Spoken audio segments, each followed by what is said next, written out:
कुमार कार्तिकेय, क्या आपको पूर्ण विश्वास है कि आपकी ये योजना सफल होगी?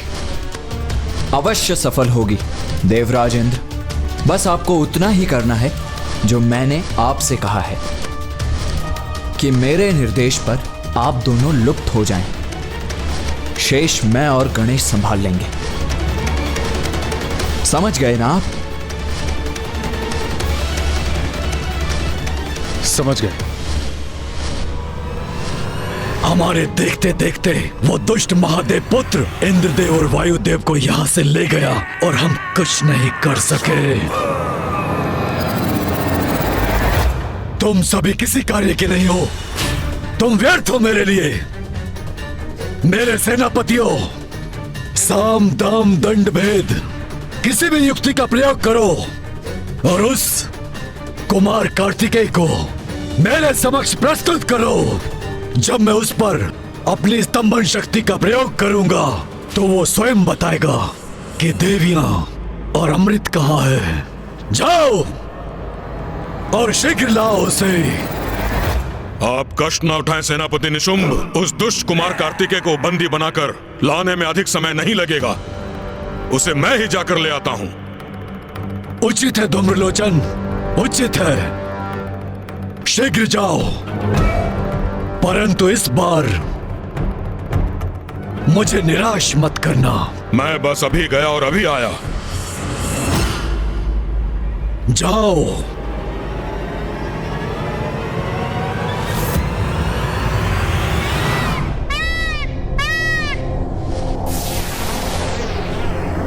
आकाश में ये कैसी गति का आभास हो रहा है मुझे? ये तारे तो गतिमान होकर एक साथ आ रहे हैं।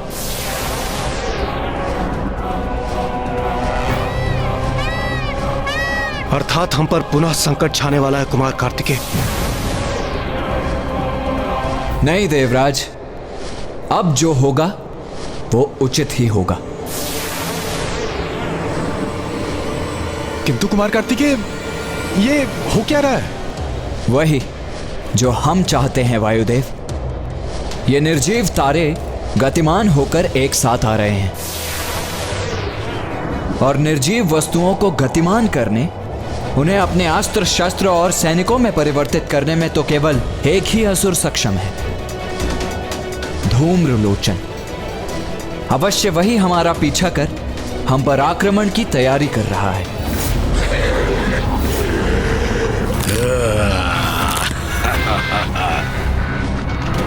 अपनी शक्ति से ऐसे अस्त्र उत्पन्न करूंगा कि तुम लाचार हो जाओगे कुमार कार्तिकेय।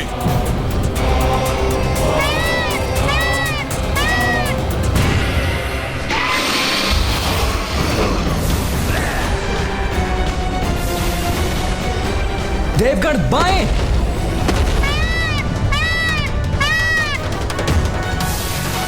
देवगण दाएं।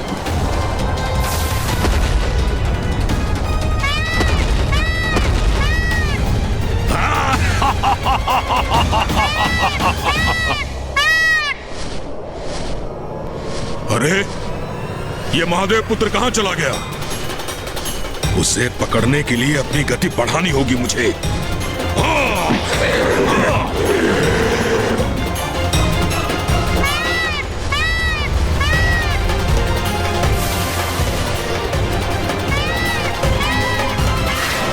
ये नुकीले अस्त्र तो हमारी ओर बढ़ रहे हैं।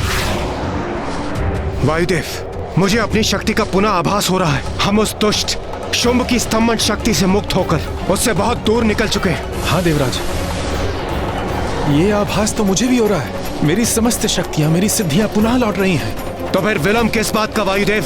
हमें मिलकर इन असुरों का सामना करना चाहिए। इनके वार का उचित उत्तर देना चाहिए हमें। निसंदेह।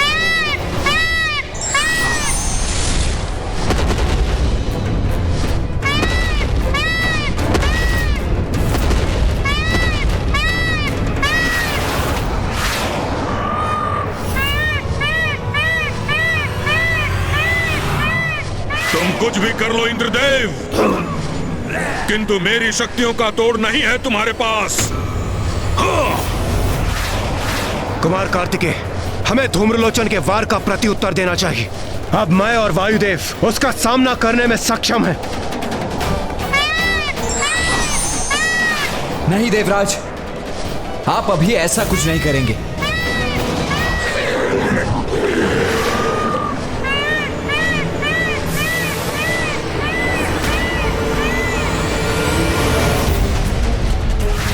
सेनापति कुमार कार्तिकेय, हम इस प्रकार भागकर अपना बचाव करने पर विवश क्यों हैं? आप हमें इन असुरों का सामना करने से रोक क्यों रहे हैं? हमें अनुमति दीजिए इनसे युद्ध करने की। नहीं देवराज, ये भी हमारी योजना का ही भाग है। अभी हम कुछ भी नहीं करेंगे। अभी हमें एक नियत स्थान पर पहुंचना है, बस।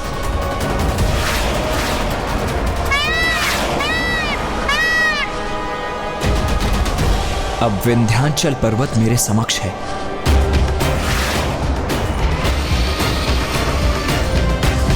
मेरे अस्त्र शस्त्र सब व्यर्थ हो रहे हैं। इनका पीछा करने में इतना समय नहीं गंवा सकता मैं। प्रतीत होता है मुझे स्वयं इनके निकट जाकर कुछ करना होगा। हाँ। चलो, तीव्र करो गति।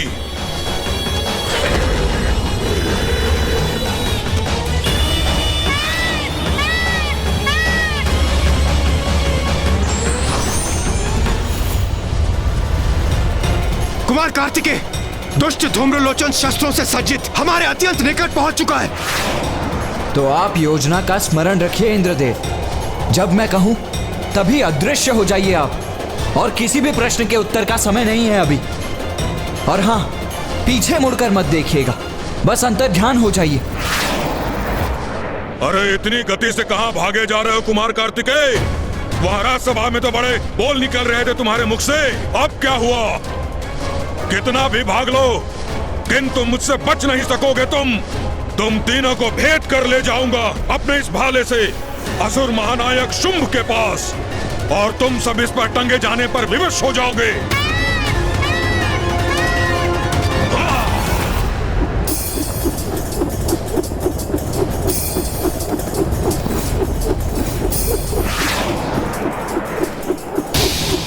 कुमार कार्तिकेय, धूम्रलोचन ने भाले से प्रहार किया है हम पर, जो बहुत तीव्र गति से हमारी ओर बढ़ रहा है।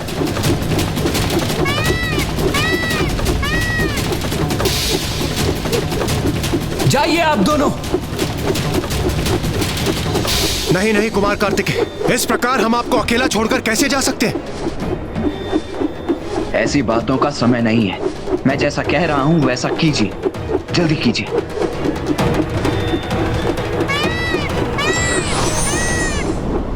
अरे ये दोनों कहां लुप्त हो गए?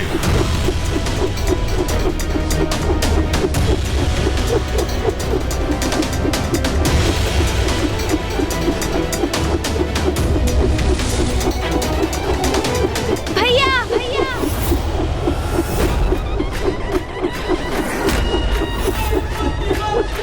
अरे ये गजमुख यहाँ कैसे? और ये करने क्या जा रहा है? गणेश, सोन जी,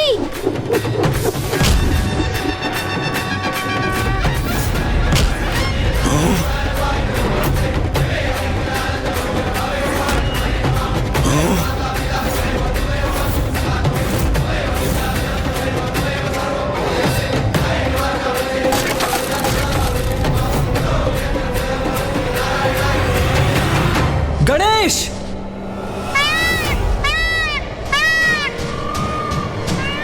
गणेश, ये क्या कर रहे हो तुम रुक क्यों गए?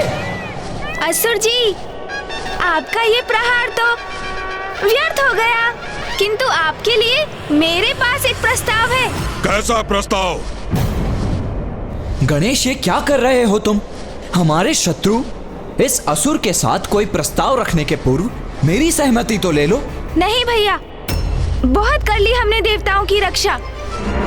मैंने अभी देखा आपने अपने प्राणों की चिंता त्याग कर इंद्रदेव और वायुदेव की रक्षा की, और जब इन असुर जी ने आक्रमण किया तो वो आपको अकेला छोड़कर चले गए। इतने स्वार्थी हैं ये देवता, आज मुझे ज्ञात हुआ। प्रतीत होता है इन देवताओं में आंतरिक मनमुटाव उत्पन्न हो गया है। तो इसमें निराश होने जैसा क्या है गणेश? वो इन असुर जी के पराक्रम से भयभीत हो गए होंगे। ऐसा हो जाता है, बड़े बड़े वीर शक्तिशाली योद्धा के सामने आतंकित हो जाते हैं। बस भैया, अब मैं देवताओं का ये व्यवहार और सहन नहीं करूँगा। जब वो संकट में आते हैं तो भागकर हमारे पास आते हैं और हम अनेकों संकट से जूझकर उनकी रक्षा भी करते हैं, किंतु जब हमें उनकी सहायता होती है तो वो कहीं दिखाई नहीं देते। ये क्या बात हुई भला? बस भैया बस, इस प्रकार हम कब तक उनकी रक्षा करते रहेंगे? गणेश, किंतु तुम करने क्या जा रहे हो? देखो अनुज, जो भी करना सोच विचार कर ही करना। क्रोध में आकर ऐसा कुछ मत कर बैठना जो। भैया, मुझे भली भांति ज्ञात है कि मैं क्या कर रहा हूँ। मैं अपनी और आपकी सुरक्षा सुनिश्चित कर रहा हूँ। असुर जी, आप यही ज्ञात करना चाहते हैं ना कि इंद्रदेव और वायुदेव कहाँ जाकर छिपे हैं, है ना? नहीं गणेश, तो आइए असुर जी, मैं स्वयं आपको वहाँ ले चलता हूँ। तुम स्वयं लेकर जाओगे मुझे? और इसके लिए तुम्हें मुझसे क्या चाहिए? कुछ अधिक नहीं असुर जी, बस इतना कि अब आप मेरे भ्राता पर वार नहीं करेंगे। देवताओं को आप ले जाइए, किंतु मेरे अग्रज को सुरक्षित रहने दीजिए। यदि मैं सभी देवताओं को बंदी बनाकर ले गया तो स्वर्गाधिपति असुर महानायक शुंभ अति प्रसन्न होंगे, और एक बार सभी देवता हमारे बंदी बन गए तो अमृत और देवियां कहाँ हैं ये तो असुर महानायक शुंभ उनके मुख से निकलवा ही लेंगे।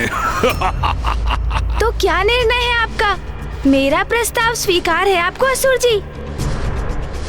उचित है। क्या तुम सर्वप्रथम मुझे देवताओं के पास ले जाओगे? हाँ हाँ, क्यों नहीं असुर जी, आइए चलिए मेरे साथ। मैं भी चलता हूँ। नहीं भैया, आप मेरे साथ नहीं आएंगे। नहीं गणेश, मैं तुम्हें अकेले कहीं नहीं जाने दूंगा। अच्छा, तो उचित है, आप भी चलिए। किंतु आप मुझे कुछ भी करने से रोकेंगे नहीं भैया, क्योंकि मैं अपने निर्णय पर अटल हूँ। मैं तो अब इन असुर जी को इनके गंतव्य तक पहुंचा कर ही रहूंगा। चतुर चतुर चतुर चतुर ज्ञानी, चतुर चतुर चतुर चतुर ज्ञानी।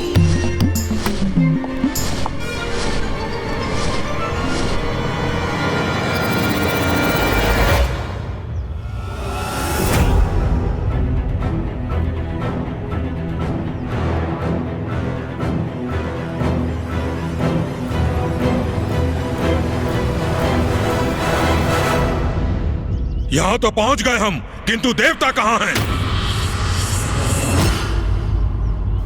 गणेश, एक बार पुनः सोच लो। स्मरण रखो, हम भी देवता हैं। अभी भी समय है, हमें देवताओं की ही सहायता करनी चाहिए। वही तो मेरा भी कहना है भैया, हम देवता हैं, इसलिए देवताओं को हमारा साथ देना चाहिए था, किंतु ऐसा नहीं किया ना उन्होंने। नहीं भैया, अब मेरे लिए तो सबसे महत्वपूर्ण आपकी सुरक्षा है। यदि उन देवताओं के लिए आप असुर महानायक शुंभ से सुरक्षित हो सकते हैं तो वही उचित है भैया। बहुत हुआ भ्राताओं का स्नेह लाभ। मेरा समय व्यर्थ मत करो। मुझे बताओ, कहाँ छुपे हैं देवता? नहीं गणेश, इस अदृश्य दीवार के उस पार।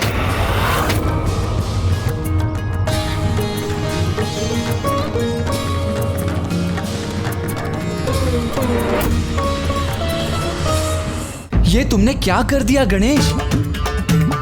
यहाँ का गुप्त रहस्य इस असुर के सामने उजागर कर दिया और इसे बता दिया कि यहाँ एक अदृश्य बाधा है जिसके उस पार एक अद्भुत संसार है। कैसी बाधा, कैसा संसार? मुझे तो यहाँ कुछ दिखाई नहीं दे रहा। तुम मुझे मूर्ख बनाने का प्रयास कर रहे हो? नहीं नहीं असुर जी, ये कैसे संभव है? अर्थात मूर्ख को कोई मूर्ख कैसे बना सकता है भला? क्या कहा तुमने? थोड़ा समझने का प्रयास करेंगे तो सब कुछ समझ जाएंगे असुर जी। मैंने कहा ना, वो अदृश्य बाधा है, और जो अदृश्य है वो आपको कैसे दिखाई दे सकती है? बस बहुत हुआ, अभी सब स्पष्ट हो जाएगा।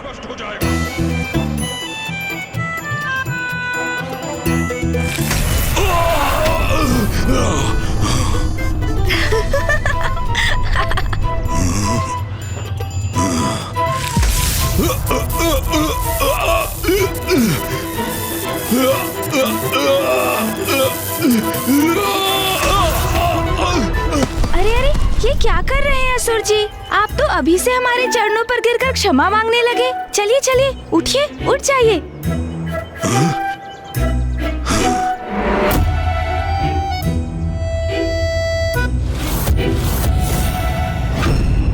स्पष्ट हो गया ना असुर जी? तो अब ये भी ध्यान से सुनिए। सूर्य देव, वायु देव, वरुण देव और अग्नि देव और सभी देवियां इस अदृश्य बाधा के उस पार छिपे हैं और वो सभी जगत जननी माँ कौशिकी के संरक्षण में हैं। अरे वाह, ये तो और भी उत्तम है। देवता, देवियां और ये सब जिसे जगत जननी पुकारते हैं, वो सब हैं यहाँ। यदि मैं इन सबको एक साथ यहाँ से बंदी बनाकर ले जाऊं, तो उसका तो आनंद ही कुछ और होगा। अरे अरे असुर जी, एक बात तो मैं आपको बताना ही भूल गया। वहाँ जाने के लिए आपको नारी शक्ति को जागृत करना होगा। आप उस अदृश्य बाधा को तब तक पार नहीं कर सकते जब तक कि आप नारी का अवतार धारण नहीं करते, क्योंकि माता कौशिकी वहाँ अपने भक्तों को नारी रूप में ही आने की अनुमति देती है।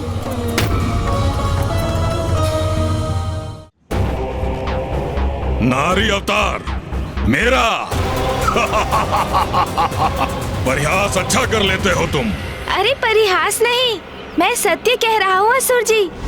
यदि आपको उस पार जाना है तो आपको अपने भीतर की नारी को जागृत करना ही होगा। स्वयं को परिवर्तित कर नारी रूप धारण करना ही होगा आपको, तभी ये संभव होगा। बस बहुत हुआ। तुम्हें बुद्धिहीन दिखाई देता हूँ मैं? जो कुछ तुम कहोगे उसका विश्वास कर लूंगा। ओह, अब समझा। मेरा समय व्यर्थ करने की चाल थी तुम्हारी। तुम और तुम्हारे भ्राता ने पुनः अपनी माया का प्रयोग कर देवताओं को भागने का अवसर दिया और मुझे प्रलोभन देकर मेरा समय नष्ट करने हेतु मुझे यहाँ ले आए। क्रीड़ा कर रहे हो मेरे साथ कि मैं अपनी भीतर की नारी को जागृत करूं? जो नारी मेरे पांव तले रहती है, उसी नारी में परिवर्तित करूं स्वयं को? ना। असुर जी, आपको यहाँ लाकर मैंने अपने कर्तव्य का निर्वहन किया। अब आप मुझ पर विश्वास करें अथवा नहीं, इसका चुनाव तो आपको ही करना है।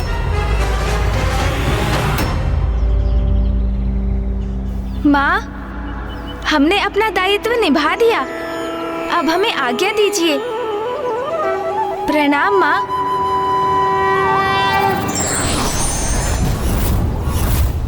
अरे कहाँ चले गए ये दोनों? इन दोनों ने छल किया है मेरे साथ। देवता यहाँ नहीं, कहीं और छुपे हैं। मुझे भटकाने के लिए लाए थे ये दोनों। कहीं भी छिपे हो देवता, उन्हें तो मैं ढूंढ कर ही रहूंगा।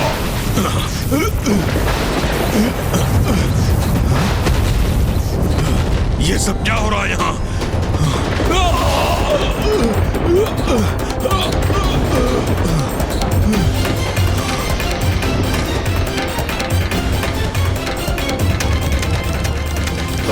अरे अदृश्य नहीं रही ये बाधा। कोई मेरी सहायता करने की चेष्टा कर रहा है।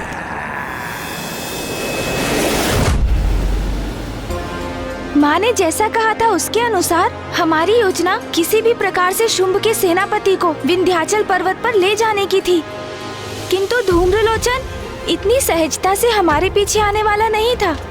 वो तो युद्ध कर देवताओं और भैया को भी बंदी बनाना चाहता था। इसलिए मैंने और भैया ने उन्हें भ्रमित करने के लिए ये योजना बनाई और छल से मैंने उनका विश्वास जीत लिया। किंतु गणेश, तुमने उस दुष्ट धूम्रलोचन को नारी रूप धारण कर भीतर जाने का सुझाव क्यों दिया? भैया, माँ तो जगत जननी है और सभी उनकी संतानें हैं। हम, आप, देवगण और असुर भी, और वो अपनी सभी संतानों को सुधरने का एक अवसर अवश्य देती है। मैं तो धूम्रलोचन को माँ के दर्शन करने का अवसर दे रहा था। यदि वो भक्ति भाव से वहाँ जाकर माँ के दर्शन करता तो उसके समस्त पाप धुल जाते। किंतु वो तो नारी को स्वयं से भिन्न समझता है, इसलिए ऐसा स्वर्णिम अवसर पाकर भी उसने इसे गवा दिया।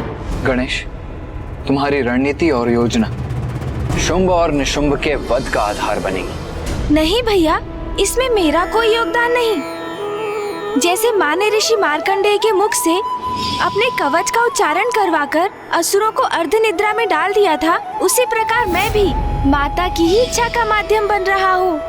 शुंभ और निशुंभ का वध तो माता के हाथों ही नियत है, और उसका समय अब बहुत निकट है। हाँ भैया, शीघ्र ही शुंभ निशुंभ माता के समक्ष होंगे।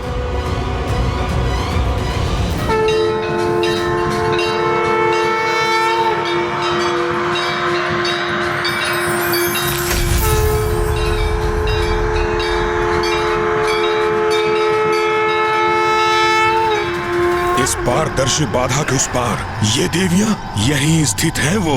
अरे इनके समक्ष ये कैसी अद्भुत ज्योति स्थित है। अद्भुत, ऐसा अद्भुत सौंदर्य तो पूर्व में मैंने कभी नहीं देखा। कौन है ये सुंदरी?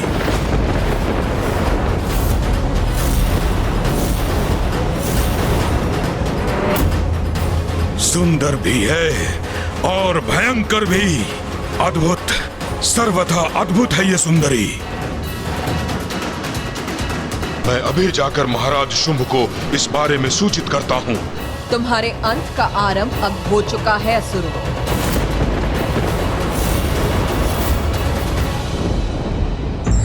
जो व्यक्ति ईश्वर की सत्ता जानकर और उनका सानिध्य पाकर भी सुमार्ग पर ना लौटे, उससे बड़ा मूर्ख कोई नहीं हो सकता। गणेश जी, आपने अपनी योजना से धूम्र को माता के पास भेज तो दिया, किंतु अब होने क्या वाला है ये मैं समझने में असमर्थ हूँ। वही होगा जो माँ पर कुदृष्टि डालने का परिणाम होता है, सर्वनाश। माँ ने उसे अपना क्षणिक दर्शन दिया होगा और अब तक धूम्रलोचन शुंभ तक पहुंचकर उन्हें माँ और देवियों की सूचना दे चुके होंगे। ऐसा अद्भुत सौंदर्य और उस सौंदर्य की धनी ऐसी सुंदरी तो संसार में कोई भी नहीं, और आप जैसा पुरुष भी संसार में दूसरा कोई नहीं। सौंदर्य के साथ शक्ति सामर्थ्य भी है वो। स्वर्ग के अंतर्ध्यान सभी देवियों की रक्षा कर रही है वो। मैंने उन देवियों को भी उनके निकट देखा था।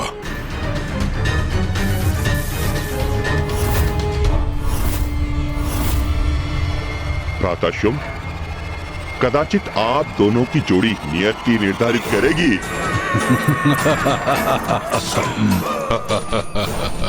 हाँ, और आप दोनों की जोड़ी अत्यंत भाएगी सभी को।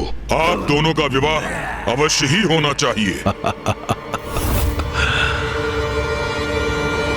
उस स्त्री के साथ न्याय तब होता जब मैं उसे मेरे प्रति अपराध करने का दंड देता।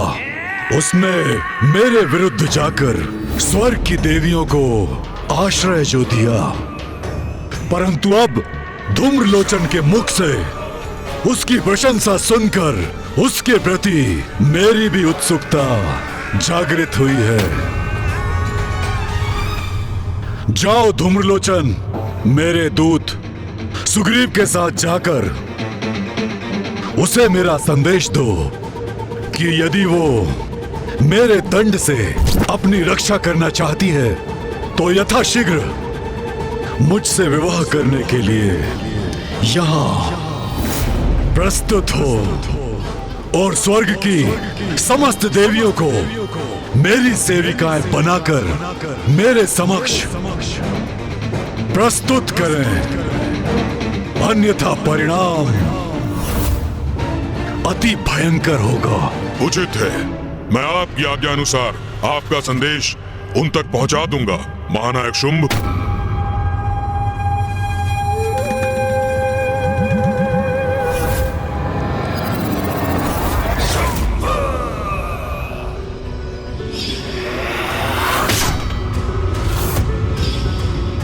ये उचित नहीं हो रहा।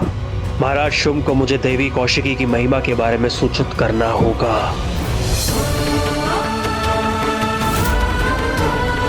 देवी कौशिकी नमो नमः। देवी कौशिकी नमो नमः।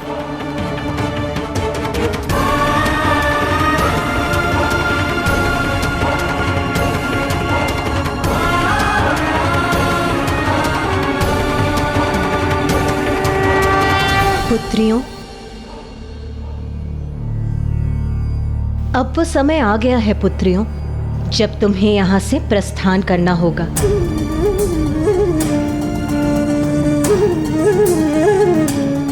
परंतु क्यों माता? क्योंकि अब शुंभ के आगमन में अधिक समय नहीं है। शुंभ और निशुंभ के अंत तक मैं तुम लोगों की सुरक्षा को लेकर निश्चिंत होना चाहती हूँ। इसीलिए अब तुम लोग मेरी शक्ति के संरक्षण में विंध्याचल पर्वत की गुफाओं में रहोगे। माता, आपके श्री चरणों से जाने का मन तो हम में से किसी का भी नहीं है, किंतु यदि यही आपकी आज्ञा है और यही उचित है तो हम आपकी इस आज्ञा का पालन अवश्य करेंगे।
उस सुंदर स्त्री को शीघ्र ही स्वर्गाधिपति महानायक शुंभ का संदेश पहुंचाना है हमें। किंतु कहां है वो?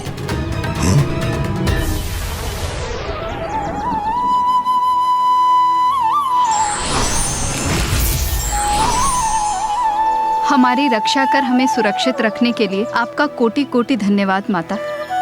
हमारी प्रार्थना है कि आपकी कृपा दृष्टि इसी प्रकार हम पर सदा बनी रहे। अवश्य पुत्रियों, माँ हूँ मैं और संतान की रक्षा माँ का धर्म है।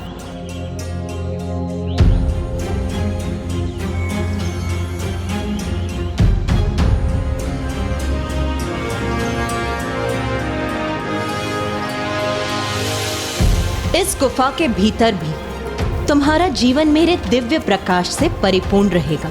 यहाँ तुम्हें कोई भी कठिनाई नहीं होगी।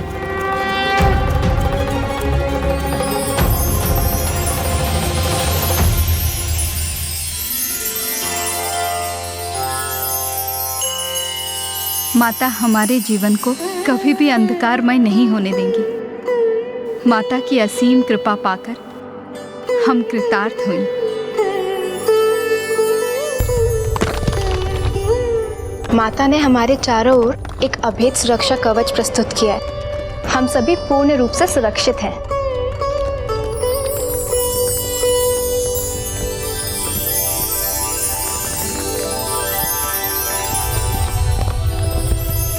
अब कोई भी दुष्ट असुर देवियों के निकट नहीं आ पाएगा। माता, आपकी भक्ति ही हमारी शक्ति है। उसी कारण असुरों की कुदृष्टि से हम लोग सुरक्षित हैं। पुत्रियों, जगत जननी हूँ मैं, सभी मेरी संतानें हैं और संतान इन असुरों के समान पथभ्रष्ट हो भी जाए किंतु माँ अपना दायित्व कभी नहीं भूलती। तुम्हें अब कोई कष्ट नहीं होगा, निश्चिंत रहो। सेनापति धूम्रलोचन जी, अपनी गति थोड़ी धीमे कीजिए ना। मेरे पाँव पीड़ा के कारण फटे जा रहे हैं। हृदय धोखने के समान दौड़ रहा है। यदि मुझे कुछ हो गया तो स्वर्गाधिपति शुंभ का संदेश आगे कैसे ले जाएंगे आप? ज्ञात नहीं महाराज शुंभ ने इस सुग्रीव को मेरे साथ क्यों भेज दिया। जैसे कि मैं इस कार्य में एकाकी सक्षम ही नहीं।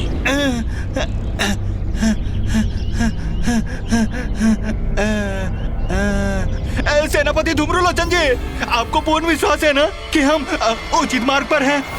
कितने समय से हम यहाँ वहाँ घूम रहे हैं, किंतु उस सुंदर स्त्री का कोई चिन्ह हमें दिखाई नहीं दे रहा। वो गजमुख गणेश मुझे यहीं लाया था।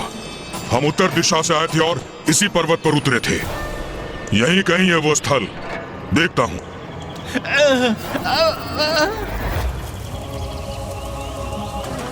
और कितना चलाइएगा?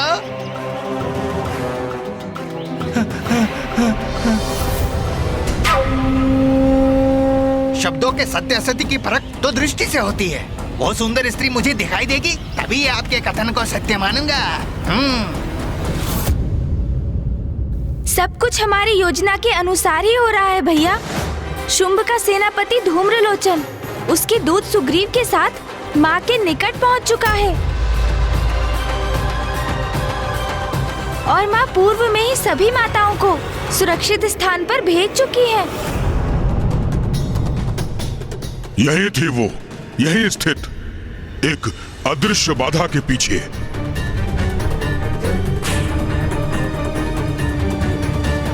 अरे इस निर्जन वन में मुझे अकेला छोड़कर मत जाइए धूम्रलोचन जी।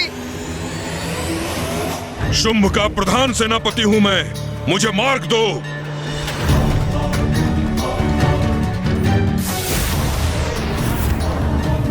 मैं उचित स्थल पर पहुंचा हूं सुग्रीव। अब तुम्हें और अधिक चलने की कोई आवश्यकता नहीं। हम अपने गंतव्य पर पहुंच चुके हैं। अद्भुत! अचानक इस वन में दिव्य प्रकाश प्रकट हो गया, जैसे कोई गुप्त द्वार अचानक खुल गया हो। सत्य कहा था ना मैंने। कदाचित उस दिव्य सुंदरी को भी ज्ञात हो गया कि हम उसके लिए यहाँ क्या प्रस्ताव लेकर आ रहे हैं, जिससे उत्तेजित होकर उसने स्वयं हमारे लिए ये द्वार खोल दिए। नारी का स्वभाव ऐसा ही होता है। चलो सुग्रीव। अवश्य अवश्य, आप आगे आगे चलिए, मैं पीछे पीछे आता हूँ।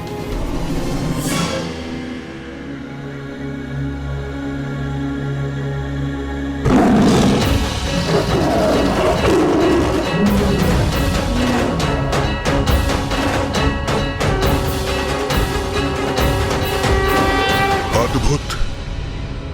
ऐसा दिव्य वैभव, ऐसा अनुपम रूप, इसका सौंदर्य तो पूर्व से भी अधिक प्रतीत हो रहा है।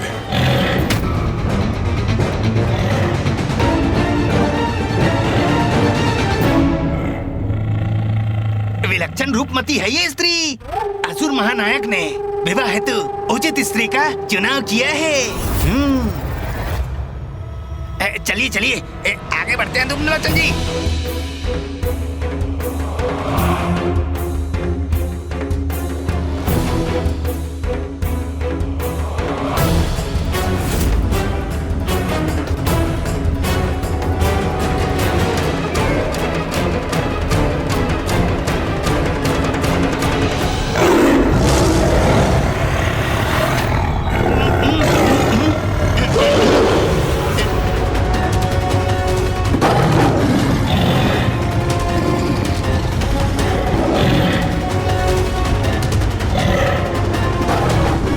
इस सिंह की गर्जना ने तो ये प्रचंड वायु प्रवाह उत्पन्न कर दिया है। मैं इस सिंह की गर्जन से उड़ता जा रहा हूँ। मुझे रोकिए धूम्रलोचन जी, मुझे रोकिए।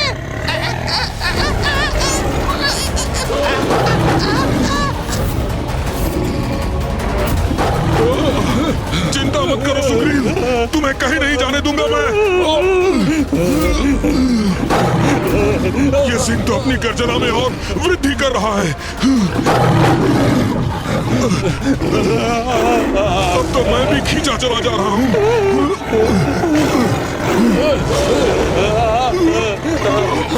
हम युद्ध नहीं, संवाद करने आए हैं। अपने स्वामी का संदेश लेकर आए हैं, इसलिए अपने सिंह को शांत करो सुंदरी।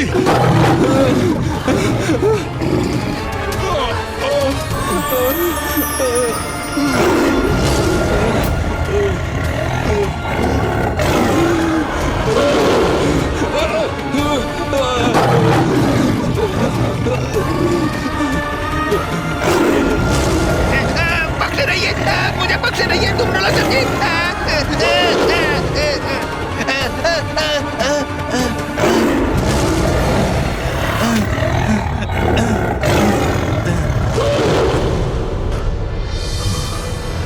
अब ये सिंह शांत हुआ तो हमें खड़े रहने का अवसर प्राप्त हुआ। कदाचित इसने हमें अपना शत्रु समझ लिया था, इसलिए अपने सिंह को ऐसी गर्जना करने का आदेश दिया होगा।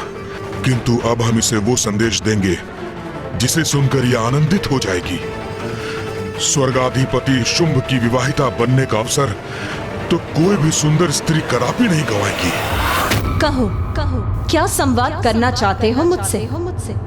सुंदरी, तुम्हारे जैसी अपूर्व रूपमती पूरे संसार में कोई नहीं। ऐसा अनुपम सौंदर्य है तुम्हारा कि सूर्य और चंद्र की कांति भी तुम्हारे समक्ष फीकी पड़ जाए, और तुम बस मात्र इतनी दूर यात्रा करके तुम मेरे सौंदर्य की प्रशंसा करने आए हो?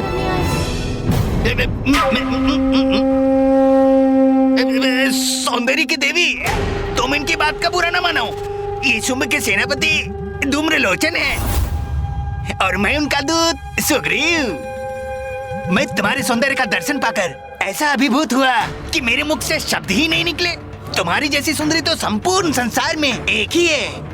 जैसे इस सृष्टि में एक ही पुरुष है जिसके समक्ष सूर्य और चंद्र दोनों ही नहीं टिक सकते। और ये महाप्रतापी रूपमान पुरुष तुम्हारे स्वामी शुंभ हैं। सर्वप्रथम इस सेनापति ने मेरे सौंदर्य की प्रशंसा की, फिर शुंभ के दूत अर्थात तुमने उसकी। किंतु मुझे किसी की भी प्रशंसा में कोई रुचि नहीं।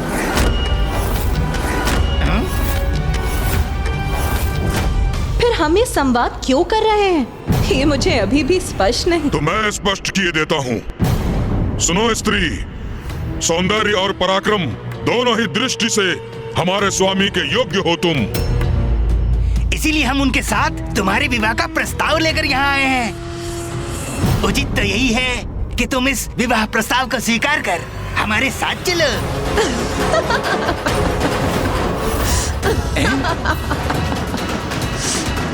ये इस प्रकार अट्टहास क्यों कर रही है? मुझे ये बताओ, तुम दोनों रूपवान होने के अतिरिक्त कोई और गुण है भी तुम्हारे स्वामी में? इतना अहंकार है इसे अपने सौंदर्य का कि स्वर्गाधिपति असुर महानायक शुंभ के गुण पूछ रही है हमसे। बहुत चतुर स्त्री है ये धूम्रलोचन जी। इस प्रस्ताव को भली भांति परख रही है और उचित भी है। कोई भी नारी विवाह प्रस्ताव तो तभी स्वीकार करेगी ना जब उसे विश्वास हो जाए जिससे वो विवाह करने जा रही है वो सर्वथा उसके योग्य है कि नहीं है? कदाचित तुम्हें ज्ञात नहीं सुंदरी कि हमारे स्वामी कौन हैं? असुर महानायक शुंभ हैं वो, जिन्होंने अपने पराक्रम से पाताल, पृथ्वी और स्वर्ग तीनों लोकों पर अपनी सत्ता स्थापित की है।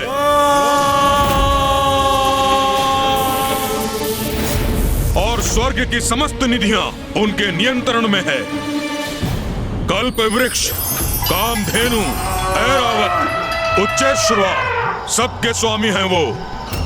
इंद्र आदि देवताओं को स्वर्ग से निष्कासित किया है उन्होंने। अब आपको पूर्ण परिचय प्राप्त हो गया ना हमारे स्वामी का? अब तो स्पष्ट हो गया ना? तुम महावीर, महातेजस्वी स्वर्ग के अधिपति शुंभ का विवाह प्रस्ताव स्वीकार करे सुंदरी। सत्य कह रहे हो तुम। बहुत पराक्रमी, अत्यंत तेजस्वी और महावीर है तुम्हारे स्वामी शुंभ। मुझे क्या था, ये हमारा प्रस्ताव अवश्य स्वीकार करेगी। तुम्हारे स्वामी की वीरताएं की गाथाएं तो मैंने भी सुनी है। वही शुंभ है ना ये, जिसने मित्रता का ढोंग कर देवताओं को अपनी राजसभा में आमंत्रित किया और फिर दुत क्रिया अर्थात जुए की क्रीड़ा कर देवताओं का सर्वस्व छीनने का प्रयास किया। वही महापराक्रमी शुंभ है ना ये, जो प्रथम पूज्य गणेश देव सेनापति कार्तिकेय से सीख लेने के लिए विवश ही नहीं हुए, अपितु देवराज के वाहन ऐरावत, मां कामधेनु, कल्प वृक्ष और देवराज के मुकुट लौटाने पर भी बाध्य हो गए। अब समझा, ये तो असुर महानायक का अपमान करने का दुस्साहस कर रही है। वही परमवीर शुंभ है ना ये, जिसने स्वर्ग में अनुचित प्रवेश कर देवियों का अपमान करने का प्रयत्न किया, किंतु उसमें मेरे अर्थात जगत जननी के हस्तक्षेप करने के कारण अक्षम्य रहे। और ये कैसे भूल गई मैं कि वही शक्तिशाली शुंभ है ना जिसने देवताओं को बंदी बनाने का प्रयास किया, और देव सेनापति कुमार कार्तिकेय ने न केवल इनकी संपूर्ण सेना को पराजित किया, अपितु स्वर्ग से इस अति पराक्रमी शुंभ की राजसभा से देवताओं को मुक्त भी करा लिया।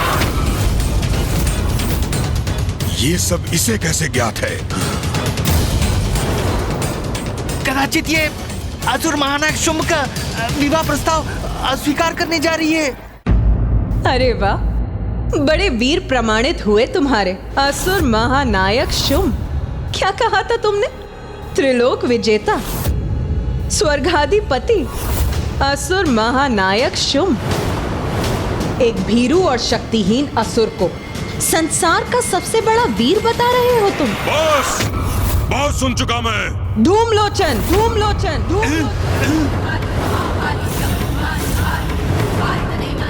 अपना स्वर ऊंचा करने का दुस्साहस मत करो। तुम अपने परमवीर महाराज के लिए मेरे समक्ष खड़े हो, और मैं तुम्हारे ऊंचे स्वर को कदापि सहन नहीं करूंगी। इसकी गर्जना तो इसके सिंह की गर्जना के समान ही भयंकर है, किंतु मुझे इसका अहंकार खंडित करना ही होगा।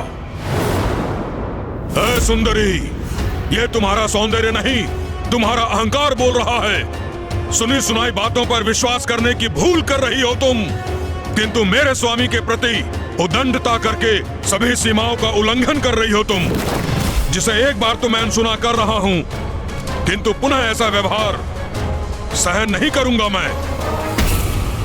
त्रिलोक के अधिपति हैं मेरे स्वामी शुंभ, स्वयं ब्रह्मदेव से वरदान प्राप्त किया उन्होंने। अपनी अपार शक्ति के बल पर किसी भी स्त्री को अपने चरणों की दासी बना सकते हैं वो, और उनकी दासी बनना भी किसी भी स्त्री के लिए सौभाग्य की बात है। नारी के प्रति ये दुर्भावना कदापि उचित नहीं। ये स्त्री तो क्रोधित हो रही है। कहीं इसने पुनः गर्जना की तो? नहीं नहीं, मेरे शांत रहने में मेरी सुरक्षा है। ये तो तुम्हारा सौभाग्य है स्त्री कि असुर महानायक शुंभ ने पूर्ण सम्मान के साथ विवाह प्रस्ताव भिजवाया है, अन्यथा अपनी इच्छा पूर्ण करने के लिए वो क्या नहीं कर सकते। अच्छा, तो तनिक ये बताओ, अपनी इच्छा पूर्ण करने के लिए क्या करेंगे वो? प्रतीत होता है तुम अभी भी नहीं समझी, और वो चाहे तो उनके सैनिक तुम्हें उनके समक्ष प्रस्तुत करने हेतु तुम्हारी इच्छा के विरुद्ध तुम्हें खींच कर भी ले जा सकते हैं।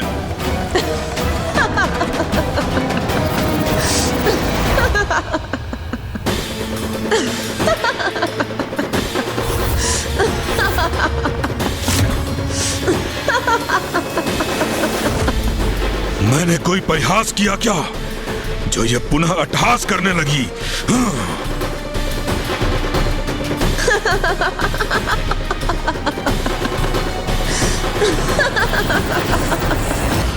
स्त्री, अट्टहास क्यों कर रही हो तुम? इसका क्या अर्थ समझूं मैं? इनके प्रश्न का अभिप्राय है सुंदरी, क्या तुम्हारे इस अट्टहास को हम तुम्हारी स्वीकृति समझे? स्पष्ट कहो, हमारे स्वामी से विवाह का प्रस्ताव तुम्हें स्वीकार है ना? उचित है। मुझे क्या था, ऐसा उत्तम विवाह प्रस्ताव संसार की कोई भी स्त्री कदापि नहीं नकार सकती। हमें शीघ्र ये शुभ सूचना असुर महानायक शुंभ तक पहुंचानी चाहिए। चलो सुग्रीव। जाओ और जाकर अपने स्वामी को मेरा संदेश दो कि मैं विवाह उसी योद्धा से करूंगी जो मुझे युद्ध में पराजित करने में सक्षम होगा। यदि तुम्हारे स्वामी में इतना सामर्थ्य है तो यहाँ आकर मुझे पराजित करें और अपनी मुझसे विवाह करने की इच्छा को पूर्ण करें। ये क्या सुन रहा हूं मैं? ये स्त्री स्वर्गाधिपति असुर महानायक शुंभ से युद्ध करना चाहती है। माँ की ये घोषणा, उनके द्वारा शुंभ को युद्ध के निमंत्रण का तो एक ही अर्थ है, शुंभ के साथ साथ इन सभी दुष्टों का सर्वनाश।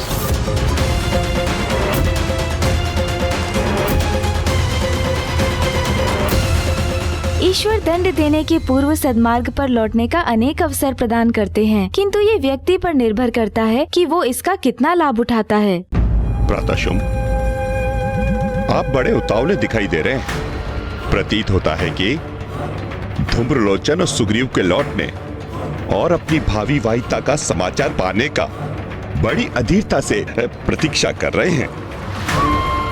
किंतु ये उचित भी तो है, सब कुछ तो प्राप्त कर लिया है असुर महानायक ने। हाँ, और अब उस अपूर्व सुंदरी को पाने के लिए लालायित हैं। देवी शक्ति का क्रोध हमारे लिए महासंकट का रूप अवश्य ले सकता है। धूम्रलोचन समाचार अवश्य लेकर आएगा, किंतु मुझे शंका हो रही है कि कहीं वो हमारे सर्वनाश की पूर्व सूचना ना हो। समाचार क्या होगा ये तो मुझे पूर्व से ज्ञात है। स्वर्गाधिपति असुर महानायक शुंभ ने पूर्ण सम्मान के साथ विवाह का प्रस्ताव भेजा है। उसे स्वीकार करना उस नारी की नियति है, किंतु यदि उस नारी ने मेरे प्रस्ताव का निरादर किया तो मेरे सैनिक उसका निरादर करेंगे, उसे खींचकर मेरे समक्ष यहां मेरी राजसभा में प्रस्तुत करेंगे। असुर महानायक शुंभ, आप बहुत बड़ी भूल कर रहे हैं।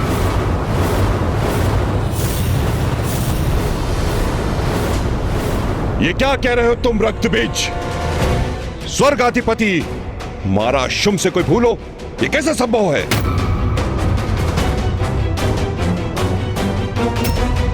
दृष्टता क्षमा कीजिए असुर महानायक,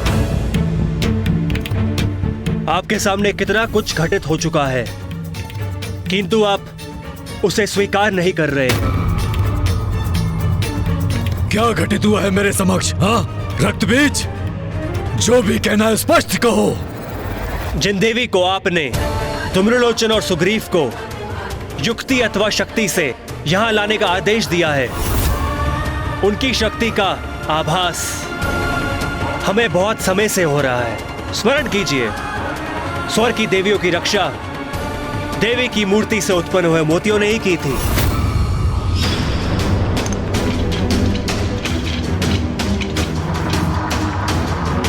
देवताओं को बंदी बनाने गए असुर सेना के असंख्य सैनिक देवी के मंत्र से ही तंद्रा में चले गए थे और वो युद्ध करने में असमर्थ हो गए थे, और उन्हीं के आशीष से कुमार कार्तिकेय ने यहां आकर यहां बंदी इंद्रदेव और वायुदेव को मुक्त करा लिया था।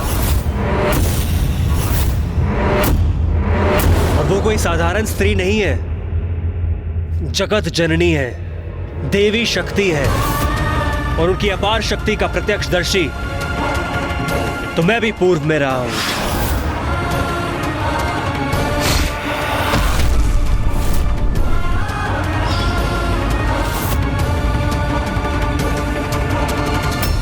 मेरे स्वामी असुर महानायक शुंभ ने तुम्हें विवाह का प्रस्ताव भेजा और तुम उन्हें युद्ध की चुनौती दे रही हो। इतना दुस्साहस तुम्हारा कि तुम मेरे स्वामी को इस निर्जन पर्वत पर आने के लिए कह रही हो, वो भी तुमसे, एक तुच्छ नारी से युद्ध करने। यही समस्या है नारी स्वभाव की। थोड़ा सा सम्मान क्या दिया तुम्हें, अहंकारवश अपना स्थान ही भूल गई। नहीं, तुम हमारे सम्मान योग्य नहीं हो। और अब मैं तुम्हें उस भाषा में समझाऊंगा जो तुम्हें समझ आएगी। ताड़ना की भाषा, उसी के योग्य हो तुम।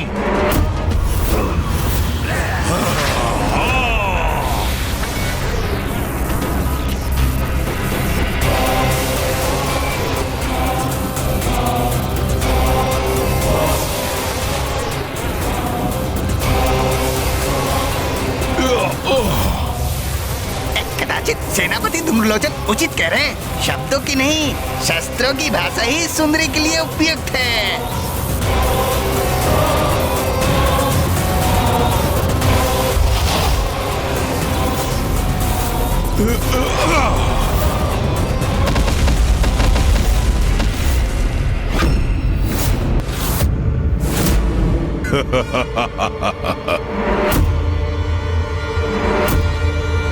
मैंने पूर्ण अवसर दिया था तुम्हें, किंतु स्त्री जनित मूर्खता के कारण तुमने वो अवसर भी गंवा दिया और सिद्ध कर दिया कि तुम यहां से बलपूर्वक ले जाने योग्य हो। और तुम ही नहीं, स्वर्ग से भागकर तुम्हारी शरण में छिपी हुई वो देवियां भी जाएंगी असुर महानायक की दासियां बनने, और उन्हें हम अवश्य ढूंढ निकालेंगे।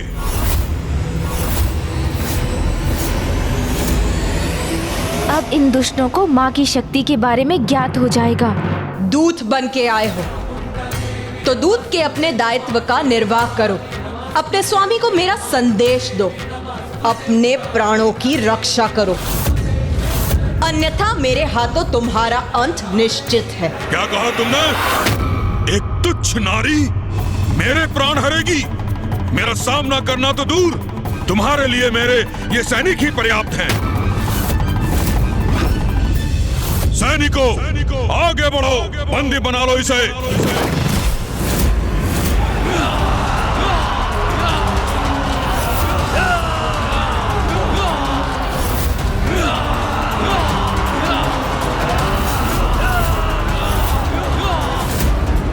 ये दुष्ट असुर तो माता पर आक्रमण कर रहे हैं। नारी का अपमान कर तुमने बहुत बड़ा अपराध किया है धूम्रलोचन, और अपनी भूल को सुधारने का अवसर प्राप्त होने पर भी उसे व्यर्थ कर दिया तुमने। तो अब तुम्हें अपने अपराध का उचित दंड अवश्य प्राप्त होगा। पकड़ लो इसे, बंदी बना लो, पकड़ लो इसे, बंदी बना लो। अभी इसका दंभ खंडित होगा जब ये मेरी बंदी बनेगी, और इसके दुस्साहस के दंड स्वरूप इसे अपने साथ खींचता हुआ ले जाऊंगा मैं।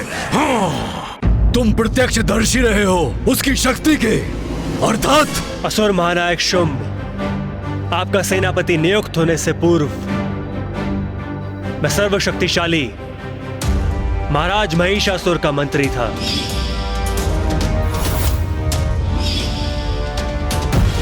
महाराज महिषासुर और उनकी समस्त सेना का बड़ा भयंकर अंत किया था देवी आदिशक्ति ने।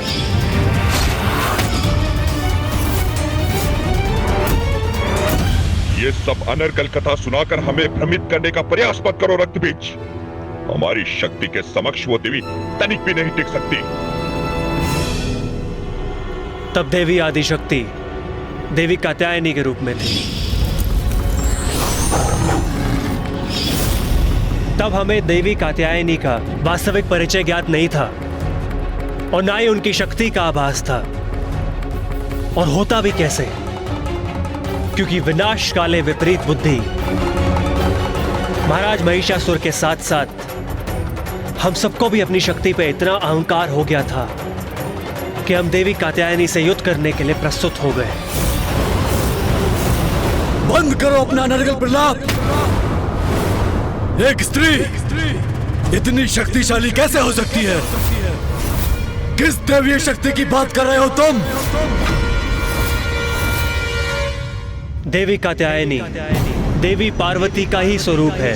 वो देवी पार्वती जो जगत जननी है,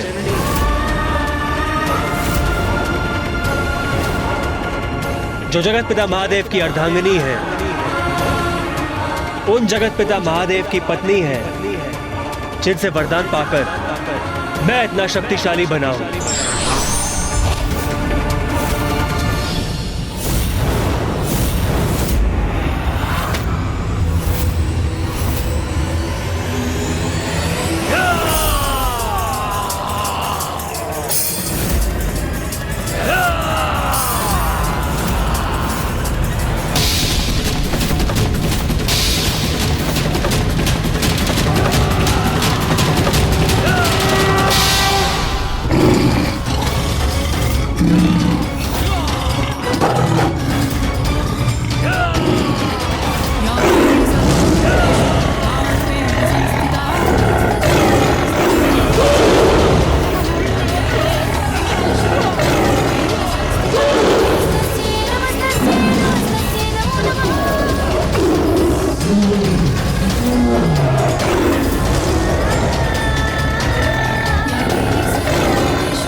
कैसा भयंकर व्यवहार किया इसने।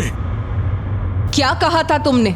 मेरे लिए तुम्हारे सैनिक ही पर्याप्त है। प्रतीत होता है तुम्हारे सैनिकों के लिए मेरा सिंह ही पर्याप्त है। इसकी उदंडता, इसका अहंकार असहनीय हो रहा है मेरे लिए। जाओ, तुम दोनों को यहाँ से सुरक्षित लौटने का एक अवसर और देती। जाओ और जाकर अपने स्वामी शुंभ को मेरा संदेश दो। मेरे विचार से अब हमें यहाँ से निकल लेना चाहिए अविलंब। तुम ऐसे नहीं मानोगी। तुम्हें अपनी शक्ति का परिचय देना ही होगा। तुम्हारा अहंकार खंडित करके मुझे तुम्हें अपने वश में करना ही होगा। अहंकार तो अहंकारी का खंडित होता है। तुम्हारे अहंकार ने तुम्हारे विवेक को हर लिया है और तुम्हारे ज्ञान चक्षु को निष्क्रिय कर दिया है। तुम अपने काल को अपने समक्ष पाकर भी उसे पहचान नहीं रहे।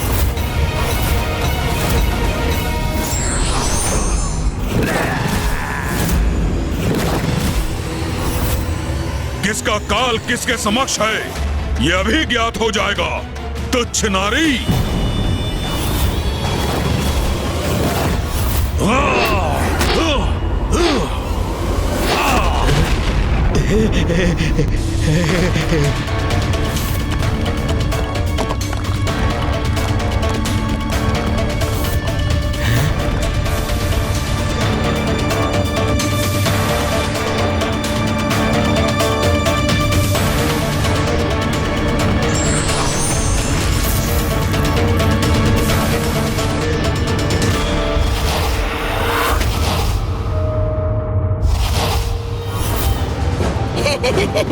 अद्भुत।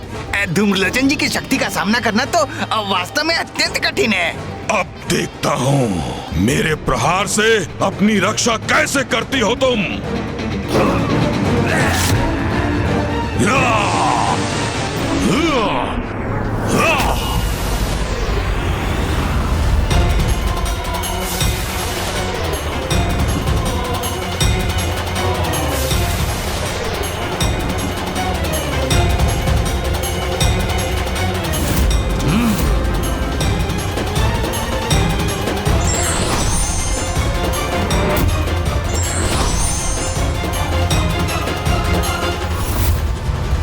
स्थिति इतनी बिगड़ जाए ये कहाँ चाहता था मैं तो विवाह का प्रस्ताव लेकर आया था।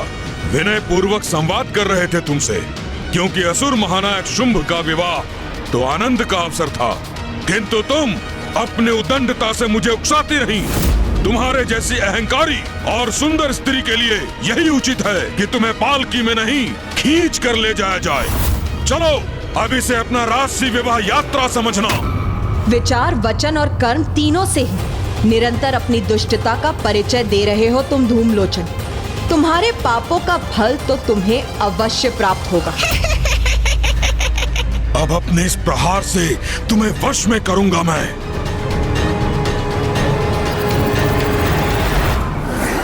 दया और धैर्य की सागर है जगत जननी। देवी शक्ति अपनी संतानों के अनेकों दोष क्षमा करती है, किंतु जब एक संतान अपनी माँ को माँ के रूप में सम्मान की दृष्टि से देखने के स्थान पर उन्हीं पर कुदृष्टि डालने लगे, अपने माता के प्रति कुत्सित विचार रखे, तो माता का क्रोध तो जागृत होगा ही ना, और दंड भी तीव्र और भयंकर होगा। यही हुआ महाराज महिषासुर के साथ। मैं समझ गया था कि जगत जननी के समक्ष महिषासुर कदापि सुरक्षित नहीं है, इसलिए उनके अंत के पूर्व मैं वहां से चला आया।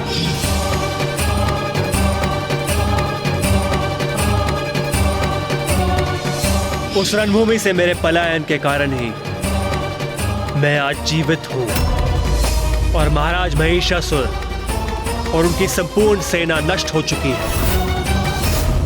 ये वही देवी पार्वती है जो तब देवी कात्यायनी के रूप में अवतरित हुई थी, और अब वो देवी कौशिकी के रूप में विंध्याचल पर्वत पे विराजमान है।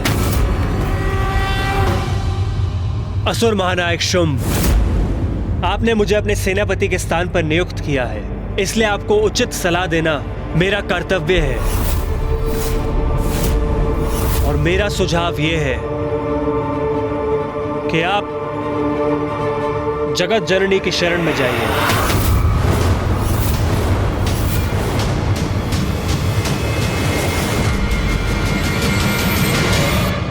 वो अपने शरणागतों की सदा रक्षा करती है। उनके समस्त पाप क्षमा कर उन्हें अपनी भूलों का प्रायश्चित करने का अवसर प्रदान कर उन्हें अभय दान देती है। मैं तो धूम्रलोचन के प्रस्थान करने के पूर्व ही आप सबको इससे अवगत कराना चाहता था, किंतु जो भी हुआ वो इतनी शीघ्रता से हुआ कि मुझे कुछ कहने का अवसर ही प्राप्त नहीं हुआ। असुर महानायक, अभी भी समय है।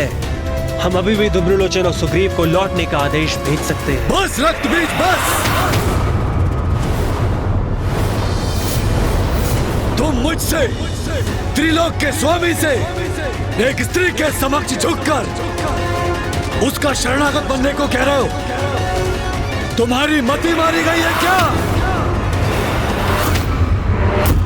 असुर महानायक शुंभ, मेरे सुझाव को अन्यथा मत समझिए। यदि आप जगत जननी के शरणागत नहीं होना चाहते तो मत होइए, किंतु उनसे उलझने की भी कोई आवश्यकता कहाँ है। उनसे नहीं उलझेंगे तो आप सुरक्षित रहेंगे, शांति पूर्वक त्रिलोक का शासन करेंगे, सुख भोगेंगे। बस रक्तबीज, बहुत हुआ। तुम्हें अपना सेनापति बनाया, बहुत बड़ी भूल कर दी मैंने।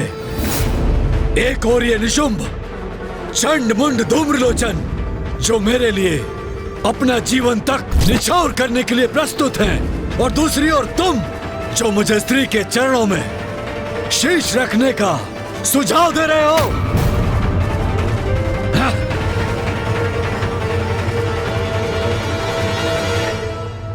मैं ये कैसे समझाऊं आपको कि मेरे सुझाव को स्वीकार करने में ही आपकी सुरक्षा निहित है, महानायक शुंभ।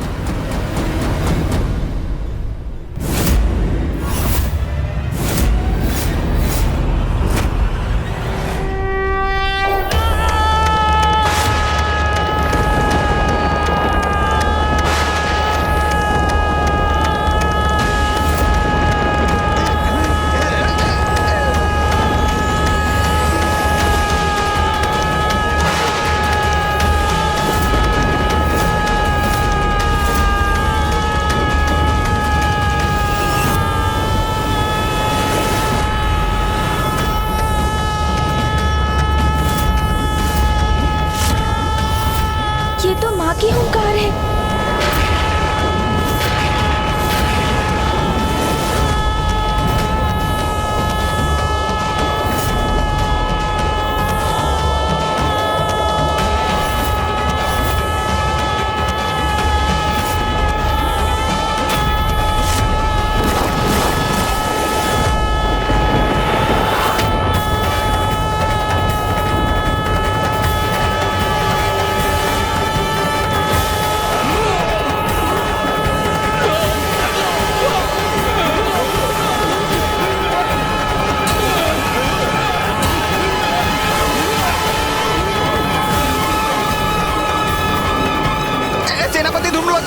बचाइए संकट से, अन्यथा ये हमें जीवित ही भस्म कर देगी।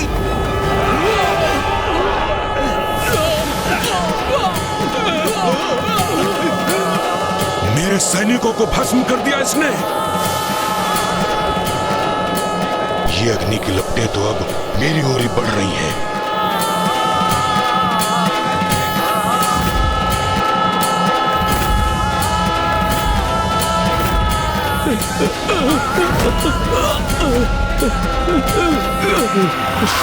आपने सुना असुर महानायक? कितनी भयंकर हुंकार थी देवी शक्ति की। अवश्य अवश्य धूम्रलोचन में उनके क्रोध का भागी बन चुका होगा। बस रक्तबीज, ये देवी देवी की क्या रट लगा रखी है? कैसे योद्धा हो तुम, जो संपूर्ण समुदाय को भीरू बनाने पर तुले हो? तुम जैसे शक्तिशाली सहयोगी विद्रोही बन जाए तो असुरों की पराजय कौन रोक सकता है? तुम ये कह रहे हो ना कि महिषासुर का अंत देवी कात्यायनी के हाथों हुआ, परंतु वो महिषासुर था और मैं लोकाधिपति शुंभ हूं। सर्वशक्तिमान शुंभ, सर्वशक्तिमान शुंभ।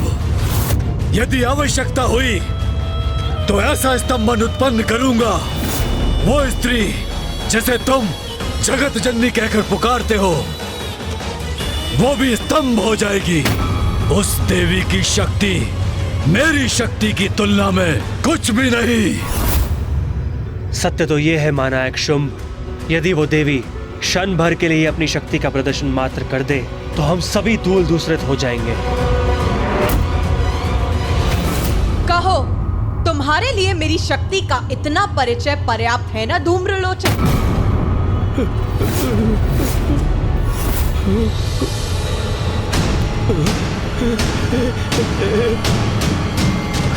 मैं सुरक्षित हूं, भस्म नहीं हुआ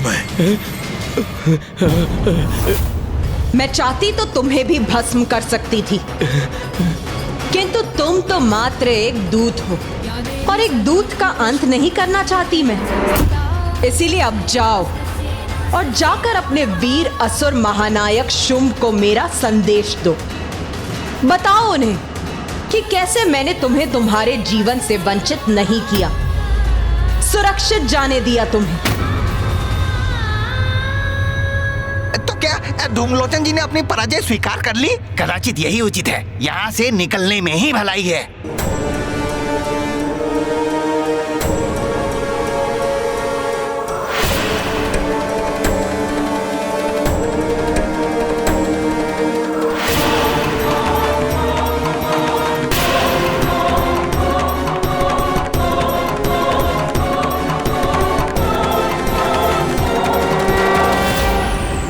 गणेश, धूम्रलोचन जैसा अहंकारी इस प्रकार पीछे मुड़कर लौट जाने वालों में से नहीं। हाँ भैया, किंतु कदाचित वो समझ गया है कि इसी में उसकी सुरक्षा है।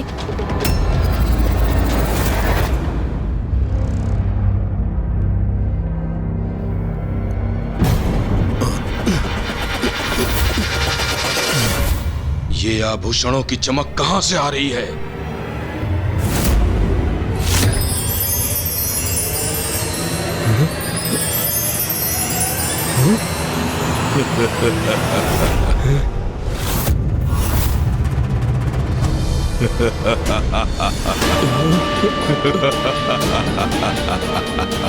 अच्छा, तो स्वर्ग की देवियों को यहाँ छिपा कर रखा है इसने।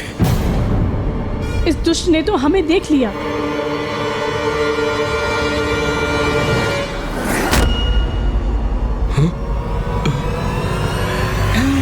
ये सेनापति धूम्रलोचन जी क्या करने जा रहे हैं? पुनः पीछे क्यों मुड़ रहे हैं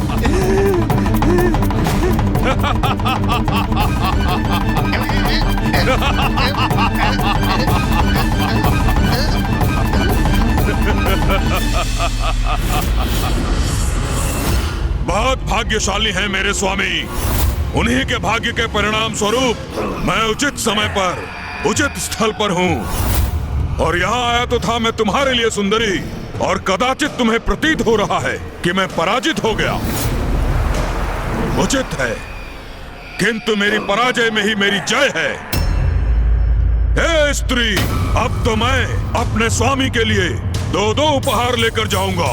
एक तो तुम जीवित अथवा मृत अवस्था में, और दूसरा वो देवियां जिनको तुमने गुफा में छुपा कर रखा है।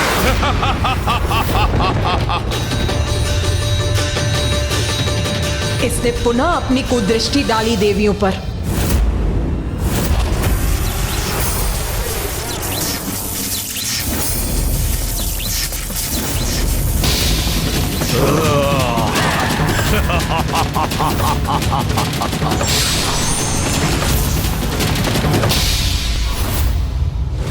जाओ, बाहर निकालो इन देवियों को, बंदी बना लो।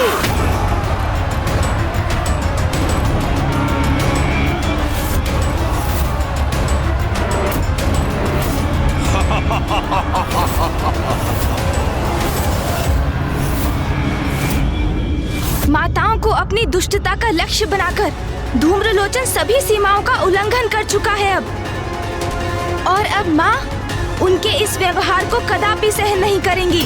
माँ के कार्य में हस्तक्षेप करना उचित नहीं, अन्यथा अभी इस धूम्रलोचन को इसके दुर्वचनों का उचित दंड देता मैं।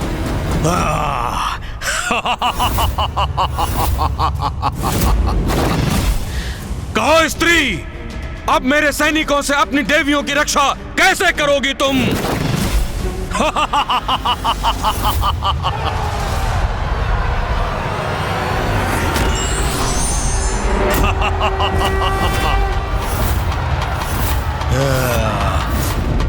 तुम्हारे हाथों में घंटा, तो तुम क्या मेरे असुर सैनिकों को घंटा बजाकर रोकोगी? इस घंटा से अंत करोगी उनका?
मायाविनी, ये मत समझना कि तूने अपनी माया से मुझे धूम्रलोचन को परास्त कर दिया। तो जितने बार भी मेरे असुरों को गिराएगी, मैं उतने ही बार नवीन असुर उत्पन्न करूंगा।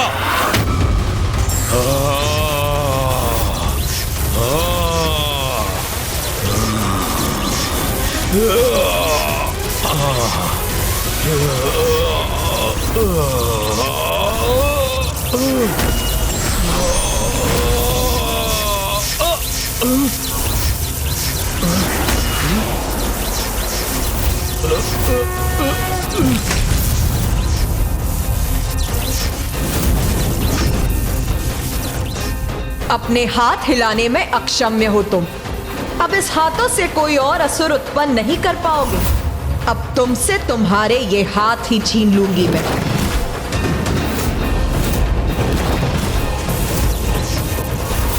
सेनापति धूम्रलोचन को इतनी दयनीय अवस्था में डाल दिया इस स्त्री ने। बस इतनी ही शक्ति है तुम्हारी।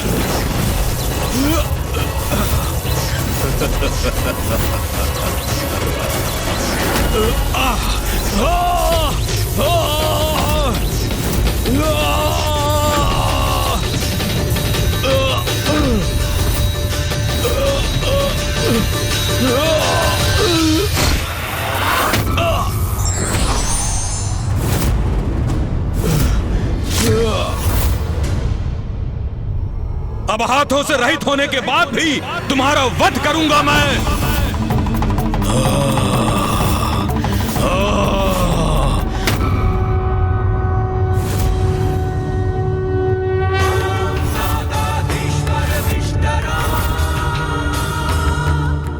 बस बहुत हुई ये क्रीड़ा।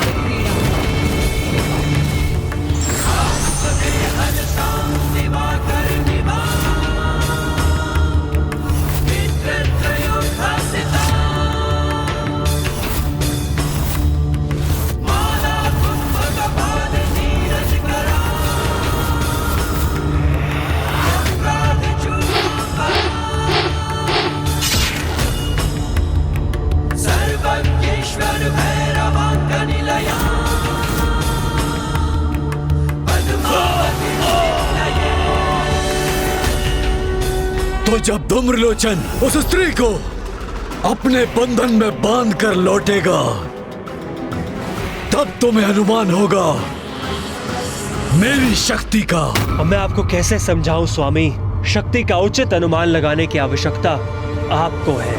असुर महाराज शुंभ, असुर महाराज शुंभ, असुर महाराज शुंभ।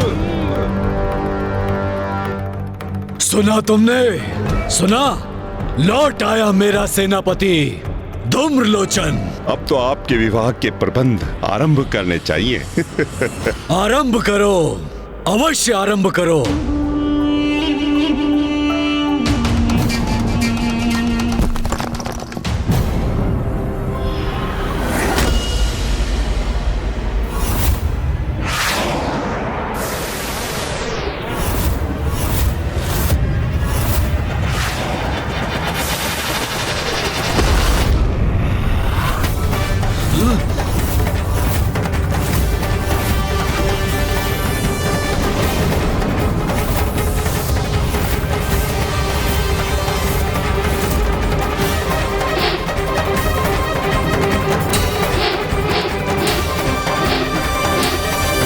ये कैसे संभव है?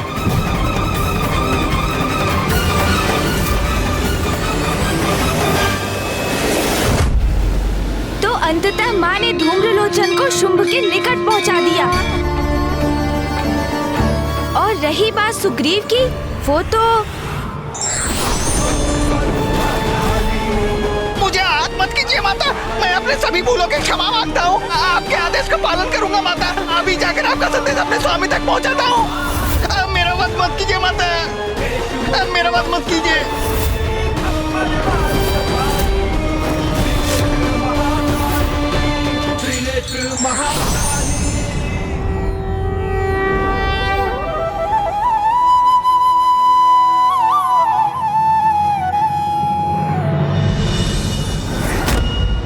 मेरे देखते देखते भस्म हो गया धूम्रलोचन। मेरी ही राजसभा में मेरे सेनापति धूम्रलोचन का इतना भयंकर अंत हुआ। प्रतीत होता है भ्राता शुंभ का क्रोध अपने चरम पर पहुंच रहा है। किसने किया ये? मेरे सेनापति धूम्रलोचन का अंत करने का दुस्साहस किसने किया? असुर महानायक शुंभ, असुर महानायक शुंभ। महाराज, असुर महानायक। सुग्रीव, इसे धूम्रलोचन के साथ भेजा था मैंने, इसे अवश्य ज्ञात होगा। महाराज, महाराज, महाराज, महाराज, वो बहुत भीषण शक्तिशाली है महाराज। उसने मेरे नेत्रों के समक्ष बहुत निर्दयता से धूम्रलोचन का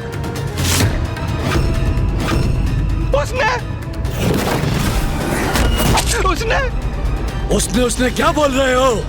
किसने किया ये? स्पष्ट बोलो, किसका दुष्कृत्य है ये?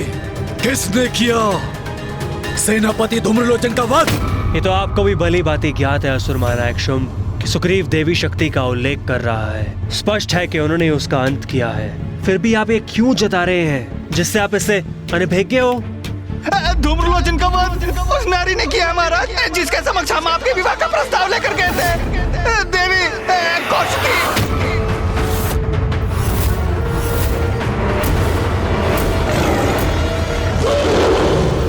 भले ही तुमने धूम्रलोचन का वध कर दिया, किंतु अब देखता हूँ मेरे अगले वार का सामना तुम कैसे करती हो देवी।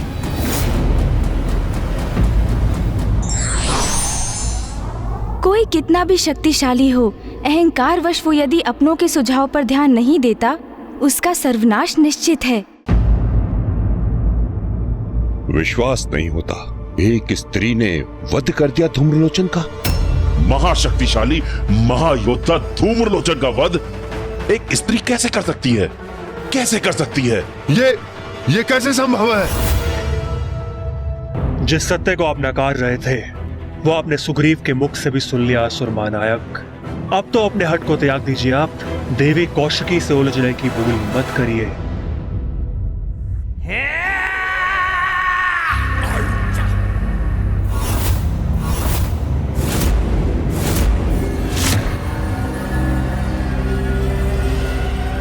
तो तुम ये कहना चाहते हो भ्राता,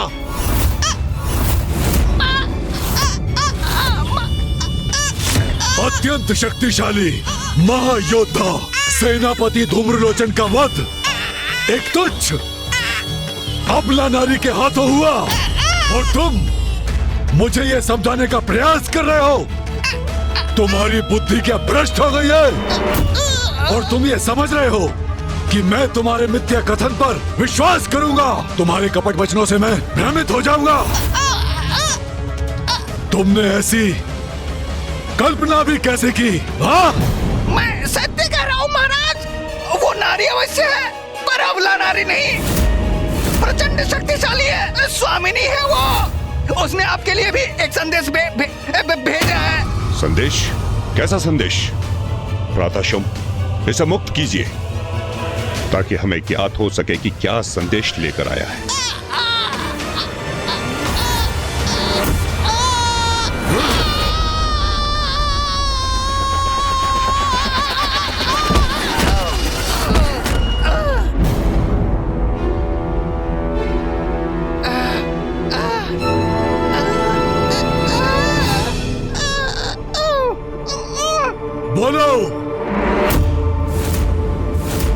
देवी कौशिकी ने आपके प्रस्ताव के उत्तर में ये संदेश भेजा।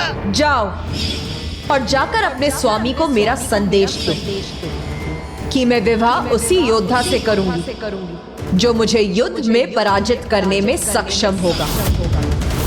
यदि तुम्हारे स्वामी में इतना सामर्थ्य है तो यहाँ आकर मुझे पराजित करें और अपनी मुझसे विवाह करने की इच्छा को पूर्ण करें।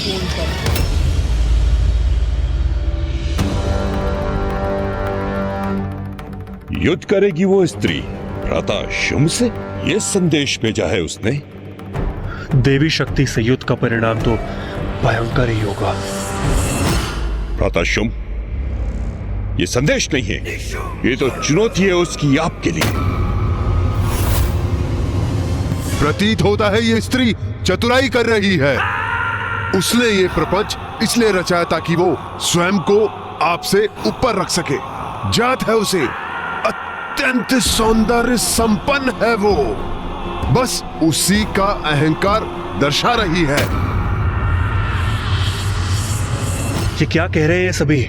क्या इन्हें अभी भी यह आभास नहीं हुआ कि असुर महानायक शुंभ का वहां जाना स्वयं अपने विनाश को आमंत्रित करने के समान है? मुंड से सर्वथा मैं सहमत हूं। वो तो आप पर अपना प्रभाव स्थापित करने की क्रीड़ा कर रही है महाराज शुंभ। ये कोई क्रीड़ा नहीं है। मेरी दृष्टता क्षमा करें, किंतु इस संपूर्ण घटनाक्रम में ऐसा क्या है जो अभी भी आपको स्पष्ट नहीं हुआ है असुर महानायक शुंभ? सत्य हमारे समक्ष है। धूम्रलोचन का अंत हो चुका है। देवी कौशिकी ने उसका वध किया है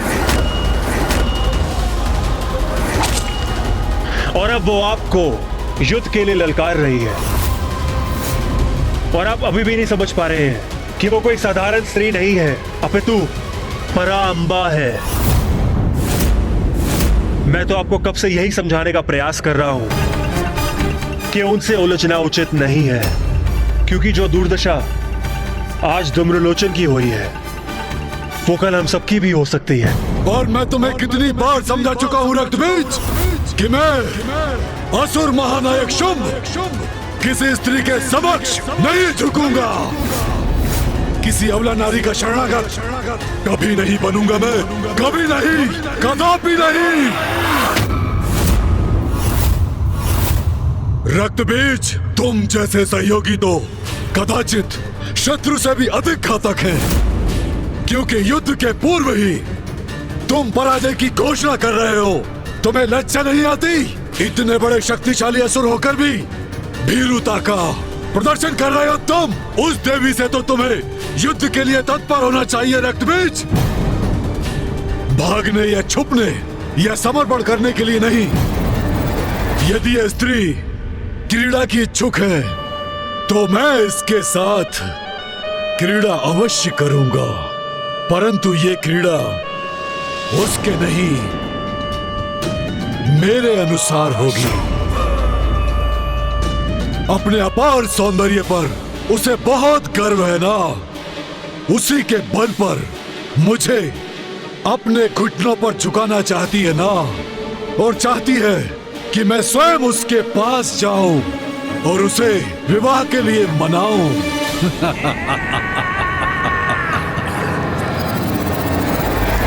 मैं मिटा दूंगा उसका गर्व, उसे अपने आदेशों का पालन करना सिखाऊंगा।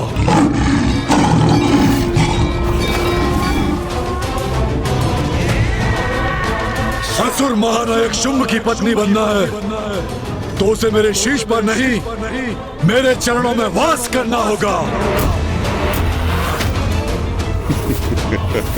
और मैं उससे ये सब कुछ मनवा कर ही रहूंगा। उचित है भैया, सर्वथा उचित है। आपको यही करना चाहिए। चंड मुंड। जी असुर महानायक, आदेश दीजिए। बहुत हुआ प्रस्ताव भेजने का प्रपंच।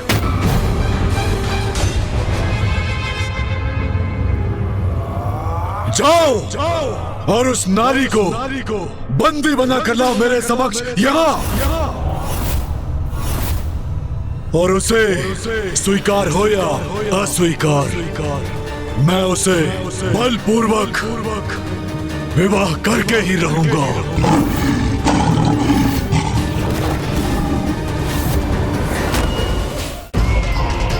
उचित है, सर्वथा उचित है। ये चंड और मुंड की शक्ति के समक्ष कदापि नहीं टिक सकेगी वो। असुर महानायक शुंभ का ये आदेश बहुत अनिष्टकारी सिद्ध हो सकता है। असुर महानायक मात्र बंदी बनाकर लाए उसे, अथवा भ्राता चंड का अर्थ है कि अगर आपको कोई आपत्ति ना हो तो क्यों ना हम उससे धूम्रलोचन के वध का प्रतिशोध भी ले लें। उसकी उद्दंडता के द्वंद्व स्वरूप उसे थोड़ा प्रताड़ित भी क्यों ना कर लें, फिर तो वो आपकी आज्ञा अवश्य स्वीकार करेगी। चंड मंड, उचित कहा तुम दोनों ने। दंड दो उसे, अवश्य दो, प्रतिशोध भी लो उसे। विनाश की आहट जो सुनकर भी अनसुना कर दे, उससे बड़ा अभागा और कौन हो सकता है। और उससे भी बड़ा अभागा वो है जिसे भविष्य स्पष्ट दिखाई दे रहा है, किंतु वो चाहकर भी उसे परिवर्तित करने में असमर्थ है। अब क्या करूं मैं, कैसे रोकूं असुर महानायक शुंभ को? इस कार्य के लिए मैं तुम्हारे साथ रुरु और महेश पौंड्रक को भेजता हूं। क्या हुआ गणेश? अब अपनी अंतर्दृष्टि से क्या देखा तुम? भैया, अब शुंभ चंड और मुंड को मां पर आक्रमण करने के लिए भेज रहा है। गणेश जी, ये तो बहुत ही उत्तम समाचार है। इसका तो एक ही परिणाम संभव है, माता कौशिकी के हाथों चंड मुंड का संहार। इंद्रदेव का कथन सर्वथा उचित है।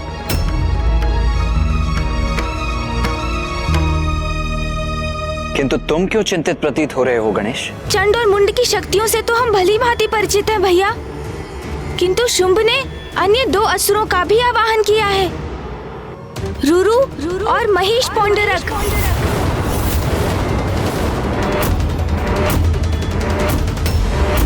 अब ये दोनों कौन है?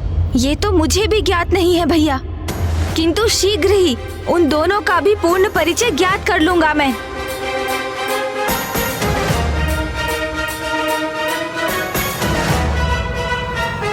रुरु और महेश पौंडरक और महेश पौंडरक और महेश पौंडरक और महेश पौंडरक और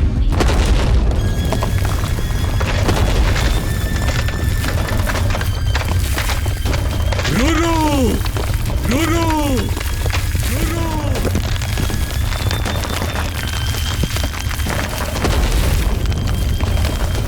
असुर महानायक शुंभ पुकार रहे हैं मुझे।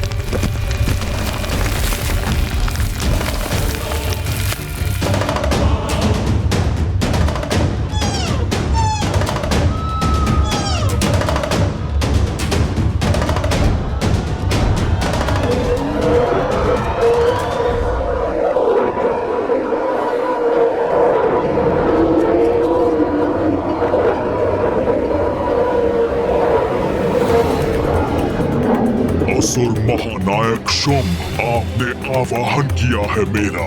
मैं अति शीघ्र आपके समक्ष प्रस्तुत होऊंगा।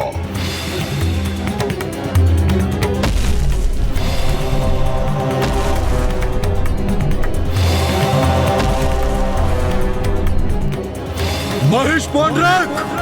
महेश पौंड्रक!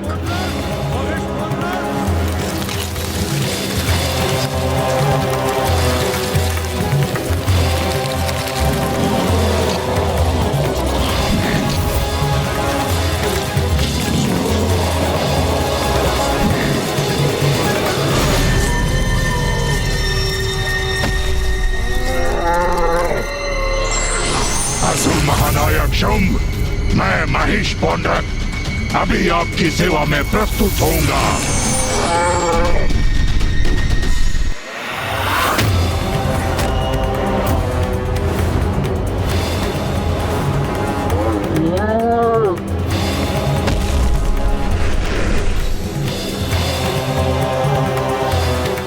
महेश पौंड्रक,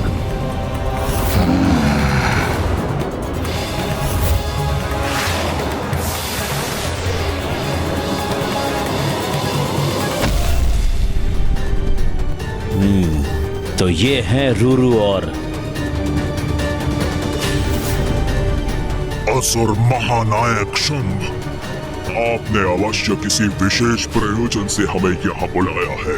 कहिए, क्या आदेश है हमारे लिए? एक घमंडी नारी के मान को कुचलना है। मात्र एक नारी से युद्ध हेतु आपने हम दोनों का आवाहन किया। धूम्रलोचन जैसे शक्तिशाली असुर का वध करने वाली नारी असाधारण नहीं हो सकती, कदापि नहीं।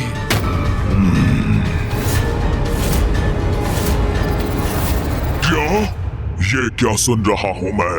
उसने असुर सेनापति धूम्रलोचन का वध कर दिया। तब तो अवश्य वो कोई दैवी शक्ति है। हमें उससे युद्ध नहीं करना चाहिए। यही तो मैं भी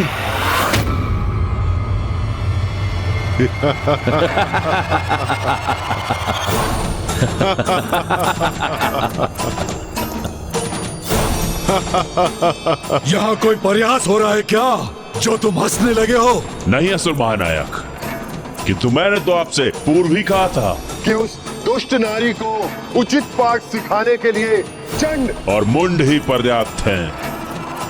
ये असुर आपके सामने हमें सुझाव देने का ये दुस्साहस कर रहे हैं कि हमें उस नारी से युद्ध करने के विचार का परित्याग कर देना चाहिए। वो भला युद्ध भूमि में हमारा क्या साथ देंगे? कदाचित वहां पहुंचकर अस्त्र शस्त्र त्याग देंगे और वहीं उस देवी की आरती करने लगेंगे। तो कितना अपमान होगा हमारा। ओह, समझ गया। चंड और मुंड अपने शब्दों से इन दोनों को युद्ध के लिए प्रेरित कर रहे हैं। सेनापति चंड और मुंड, आपके कथन से तो ऐसा प्रतीत हो रहा है जैसे इस नारी को बंदी बनाने के लिए आपके पास कोई अति उत्तम रणनीति है। हमें भी तो सुनाइए, तनिक हम भी तो सुने। रणनीति? कैसी रणनीति? हम रणनीति बनाने में समय व्यर्थ नहीं करते। वो भी एक तुच्छ नारी के लिए? हाँ, यदि आप सुनना ही चाहते हैं तो सुनिए।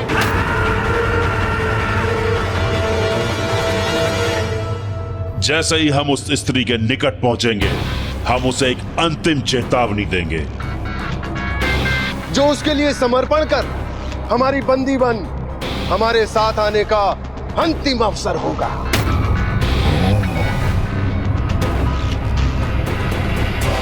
बस उसके लिए ये अंतिम अवसर होगा। उसके बाद हम नहीं, हमारे बाण बात करेंगे। क्योंकि मुंड और मैं उस पर बाणों की ऐसी बौछार करेंगे कि वो उनसे आहत होकर लहूलुहान हो जाएगी। वो चीत्कार करेगी, हमारे बाणों के बंधन से मुक्त होने के लिए समस्त प्रयास करेगी।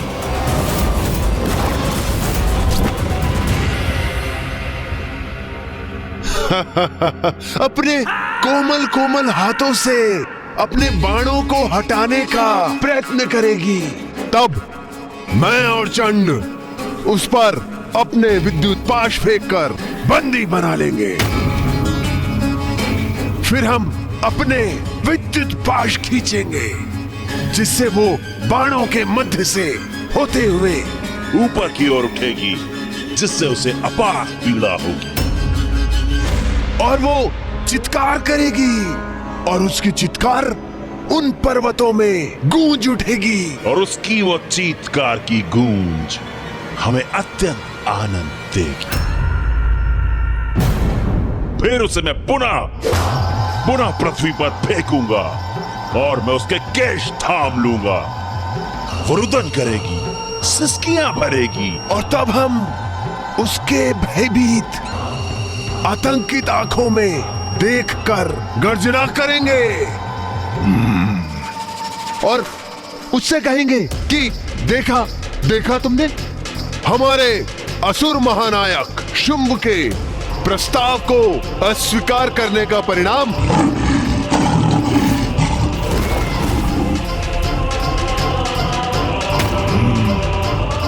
तब वो हमारे आगे हाथ जोड़कर असहाय अवस्था में आकर रुदन करेगी। फिर उसे भारी बेड़ियों में बांध देंगे हम और वो हाथ जोड़े भारी बेड़ियों में बंधी अपने पैरों पर हमारे साथ चलकर यहां तक आएगी और उसे इस प्रकार अपमानित करते हुए, उसके अहंकार को खंडित करते हुए हम उसे इस राज्यसभा में लेकर आएंगे और असुर महानायक शुंभ के चरणों के आगे डाल देंगे। वो फिर रुदन करते करते अपने दया की भिक्षा मांगेगी। अब महाराज असुर महानायक शुंभ के चरणों में गिर के बड़ा आनंद आएगा मुझे जब वो सुंदरी मेरे चरणों में गिरेगी। मुझसे बहुत बड़ी भूल हो गई असुर महानायक शुंभ, बहुत बड़ी भूल हो गई। ज्ञात नहीं मैंने इतने महावीर, महाशक्तिशाली, महायोद्धा का तिरस्कार क्या सोचकर किया। उचित है स्वामी, यह दंड मेरे लिए सर्वतः उचित है। मैं ऐसे ही दंड के योग्य हूँ। मैं अति प्रसन्न हुआ ये वर्णन सुनकर। अब शीघ्र ही इसे पूर्ण करो अपनी योजना से। उसी प्रकार उसे मेरे समक्ष आने पर विवश कर दो।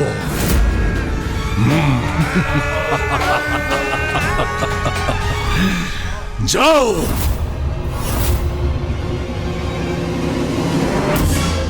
सुना तुम दोनों ने, सुना।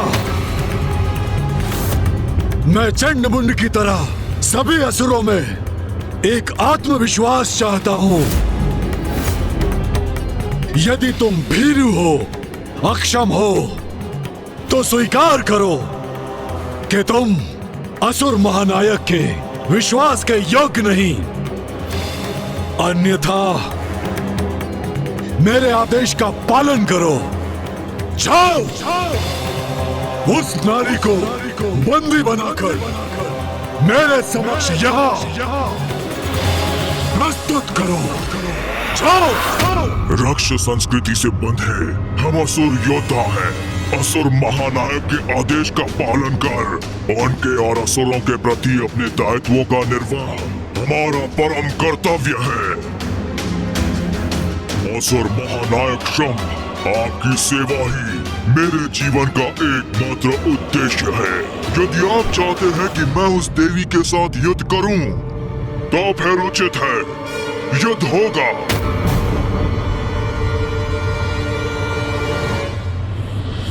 तूने असुर महानायक के प्रति अपनी निष्ठा प्रकट कर दी, मैं ही पीछे रह गया।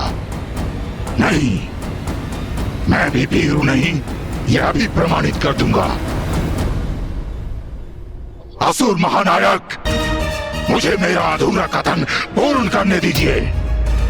यदि उस नारी के पास दैवीय शक्तियां भी हैं, तो मैं क्रीड़ा कर उसे सताऊंगा और तब उसे मैं दंडित करूंगा, यदि आपकी अनुमति हो तो। अर्थात हमारे विचारों और उद्देश्य दोनों में समानता है। हाँ हाँ, तो फिर शुभ कार्य में विलंब क्यों? चलिए।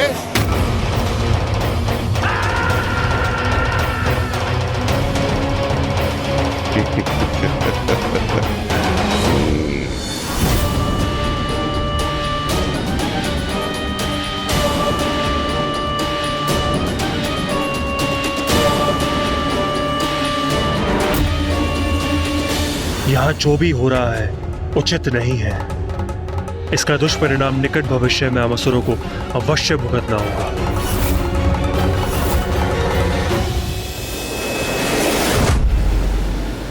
कितना मूर्ख है ये शुंभ। रक्त बीज रूरू महिष पौंड्रक ने उसे समझाने की कितनी चेष्टा की, किंतु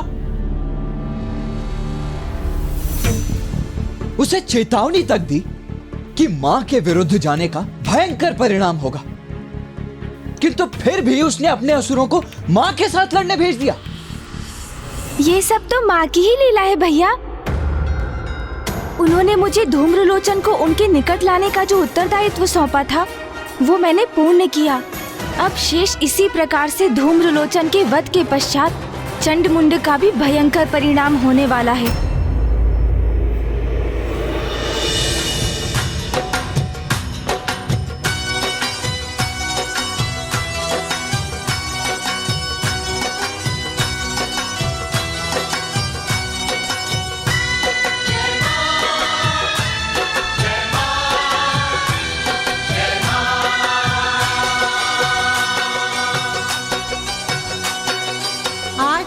जगराता माता, आज तेरा जगराता, आज तेरा जगराता माता, आज तेरा जगराता। जगमग करती पावन ज्योति, हर कोई शीश झुकाता। माता माता माता माता माता माता माता माता, आज तेरा जगराता माता, आज तेरा जगराता।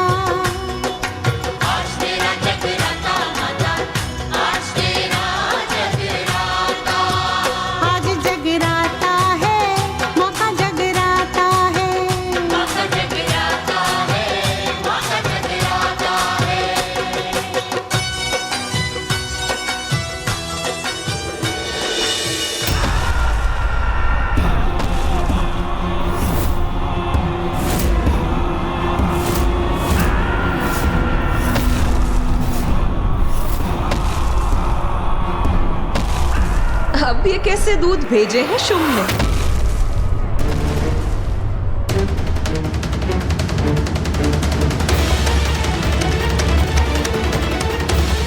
ऐसा अद्भुत सौंदर्य, ऐसी दिव्य अनुपम कांति, जो पूर्व में हमने कभी नहीं देखा। क्या हुआ? ऐसे स्तब्ध रहकर मुझे टुकुर टुकुर देखने के लिए तो तुम्हारे स्वामी महानायक ने तुम्हें यहाँ नहीं भेजा होगा ना? तुम वास्तव में बहुत अहंकारी हो। तो हमने जो तुम्हारा आकलन किया था वो सर्वथा उचित है। तुम्हारे द्वारा मेरे आकलन अथवा किसी अन्य के व्यर्थ संवाद में मुझे कोई रुचि नहीं। मैंने तुम्हारे स्वामी के लिए एक संदेश भेजा, अवश्य उसी का उत्तर लेकर आए होगे तुम यहाँ।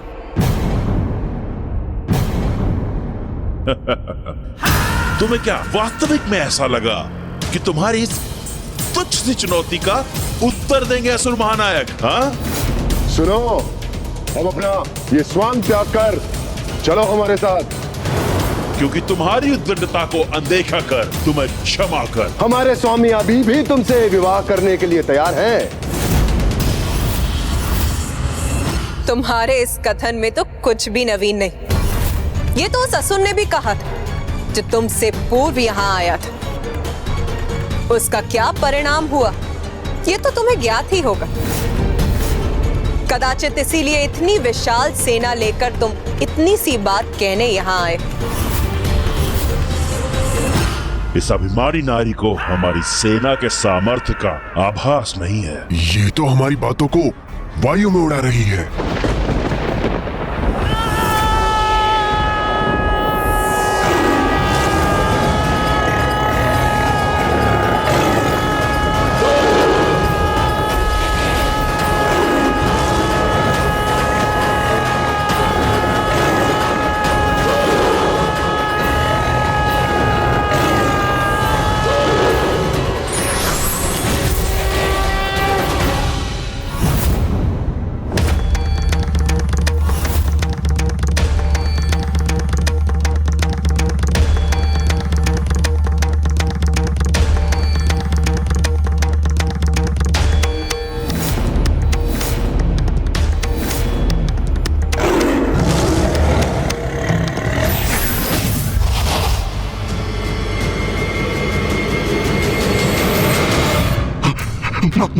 माता कौशिकी,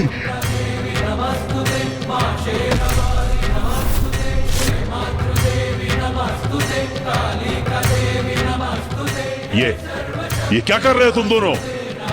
महेश पौंड्र, ये ऐसे हाथ जोड़कर इस नारी के समक्ष क्यों बैठे हो?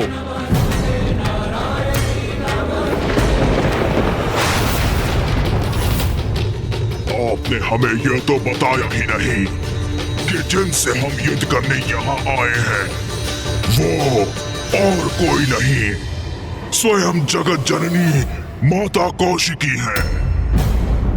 नहीं बताया तो क्या हुआ? नाम में क्या रखा है? शत्रु का नाम तो कुछ भी हो सकता है।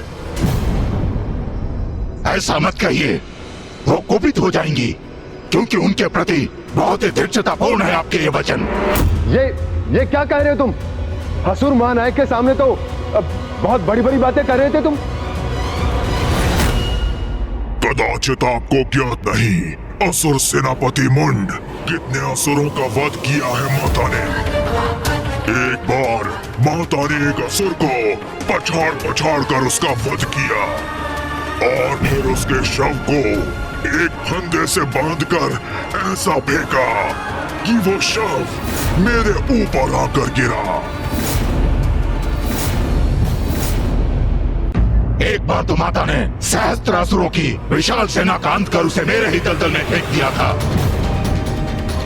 आज भी उनके शव वहां से उभरते हैं, जिसे चील काग अपना भोजन बनाते हैं।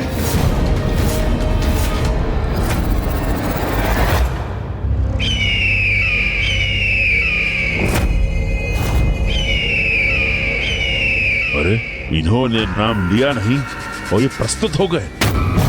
ऐसी सुंदरी इतनी भयंकर कैसे हो सकती है? किंतु आकाश में इन गिद्धों और चीलों के अवतरित होने का और क्या अर्थ समझूं मैं? ये तो अत्यंत शक्तिशाली प्रतीत होती है। तभी तो रुरु और महेश पौंड्रक भयभीत दिखाई दे रहे हैं। कदाचित लौटना चाहिए हमें यहाँ से, तभी हम सुरक्षित रहेंगे।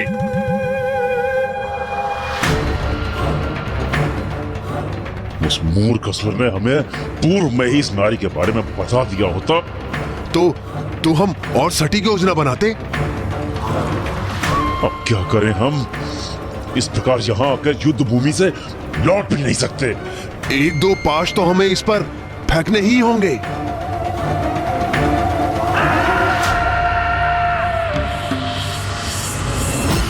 इसके महिमा मंडल से हम भयभीत नहीं होंगे। जो भी है ये है तो एक नारी ही ना।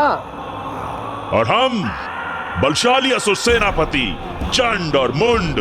हाँ, इसीलिए निशंक होकर अपनी योजना को क्रियान्वित करेंगे। हम सबसे पहले अपने बाणों का वार करेंगे। हम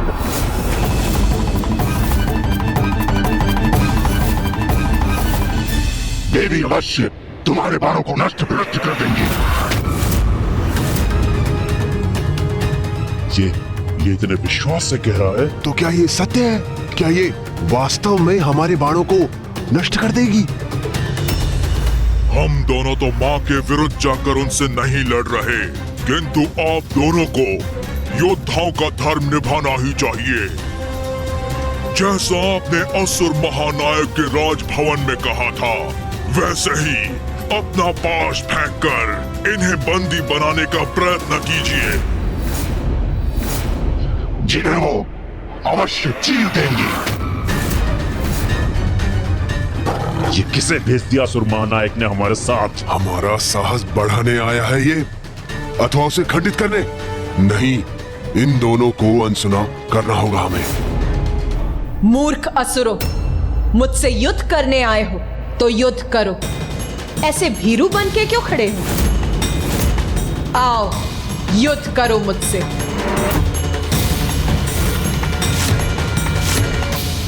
शक्तिशाली हैं हम, वरदानी शक्तियां प्राप्त हैं हमें। और ये मात्र एक नारी, इसे तो हम अपने वश में कर सकते हैं। इसने उन असुरों को पराजित किया होगा जो बल में हमसे कम होंगे। हाँ, हम तो अति बलशाली असुर चंड और मुंड हैं।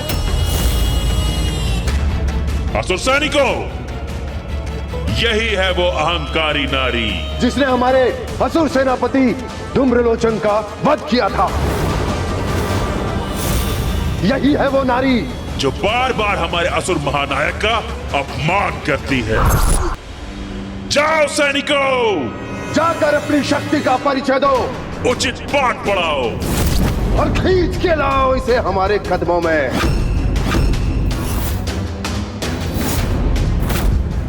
जाओ सैनिकों।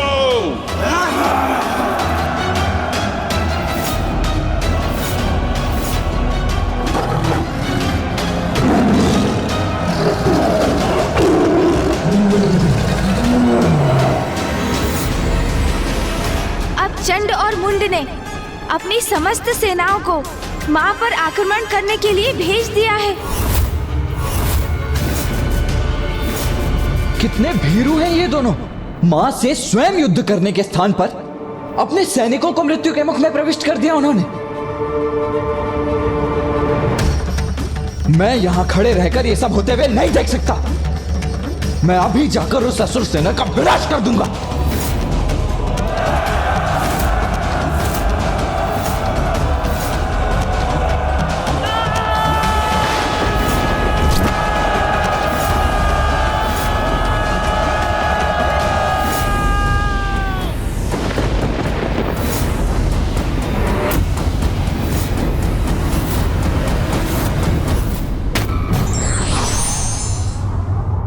समय रहते यदि कोई वास्तविकता को नहीं स्वीकारे तो उसकी पराजय निश्चित है।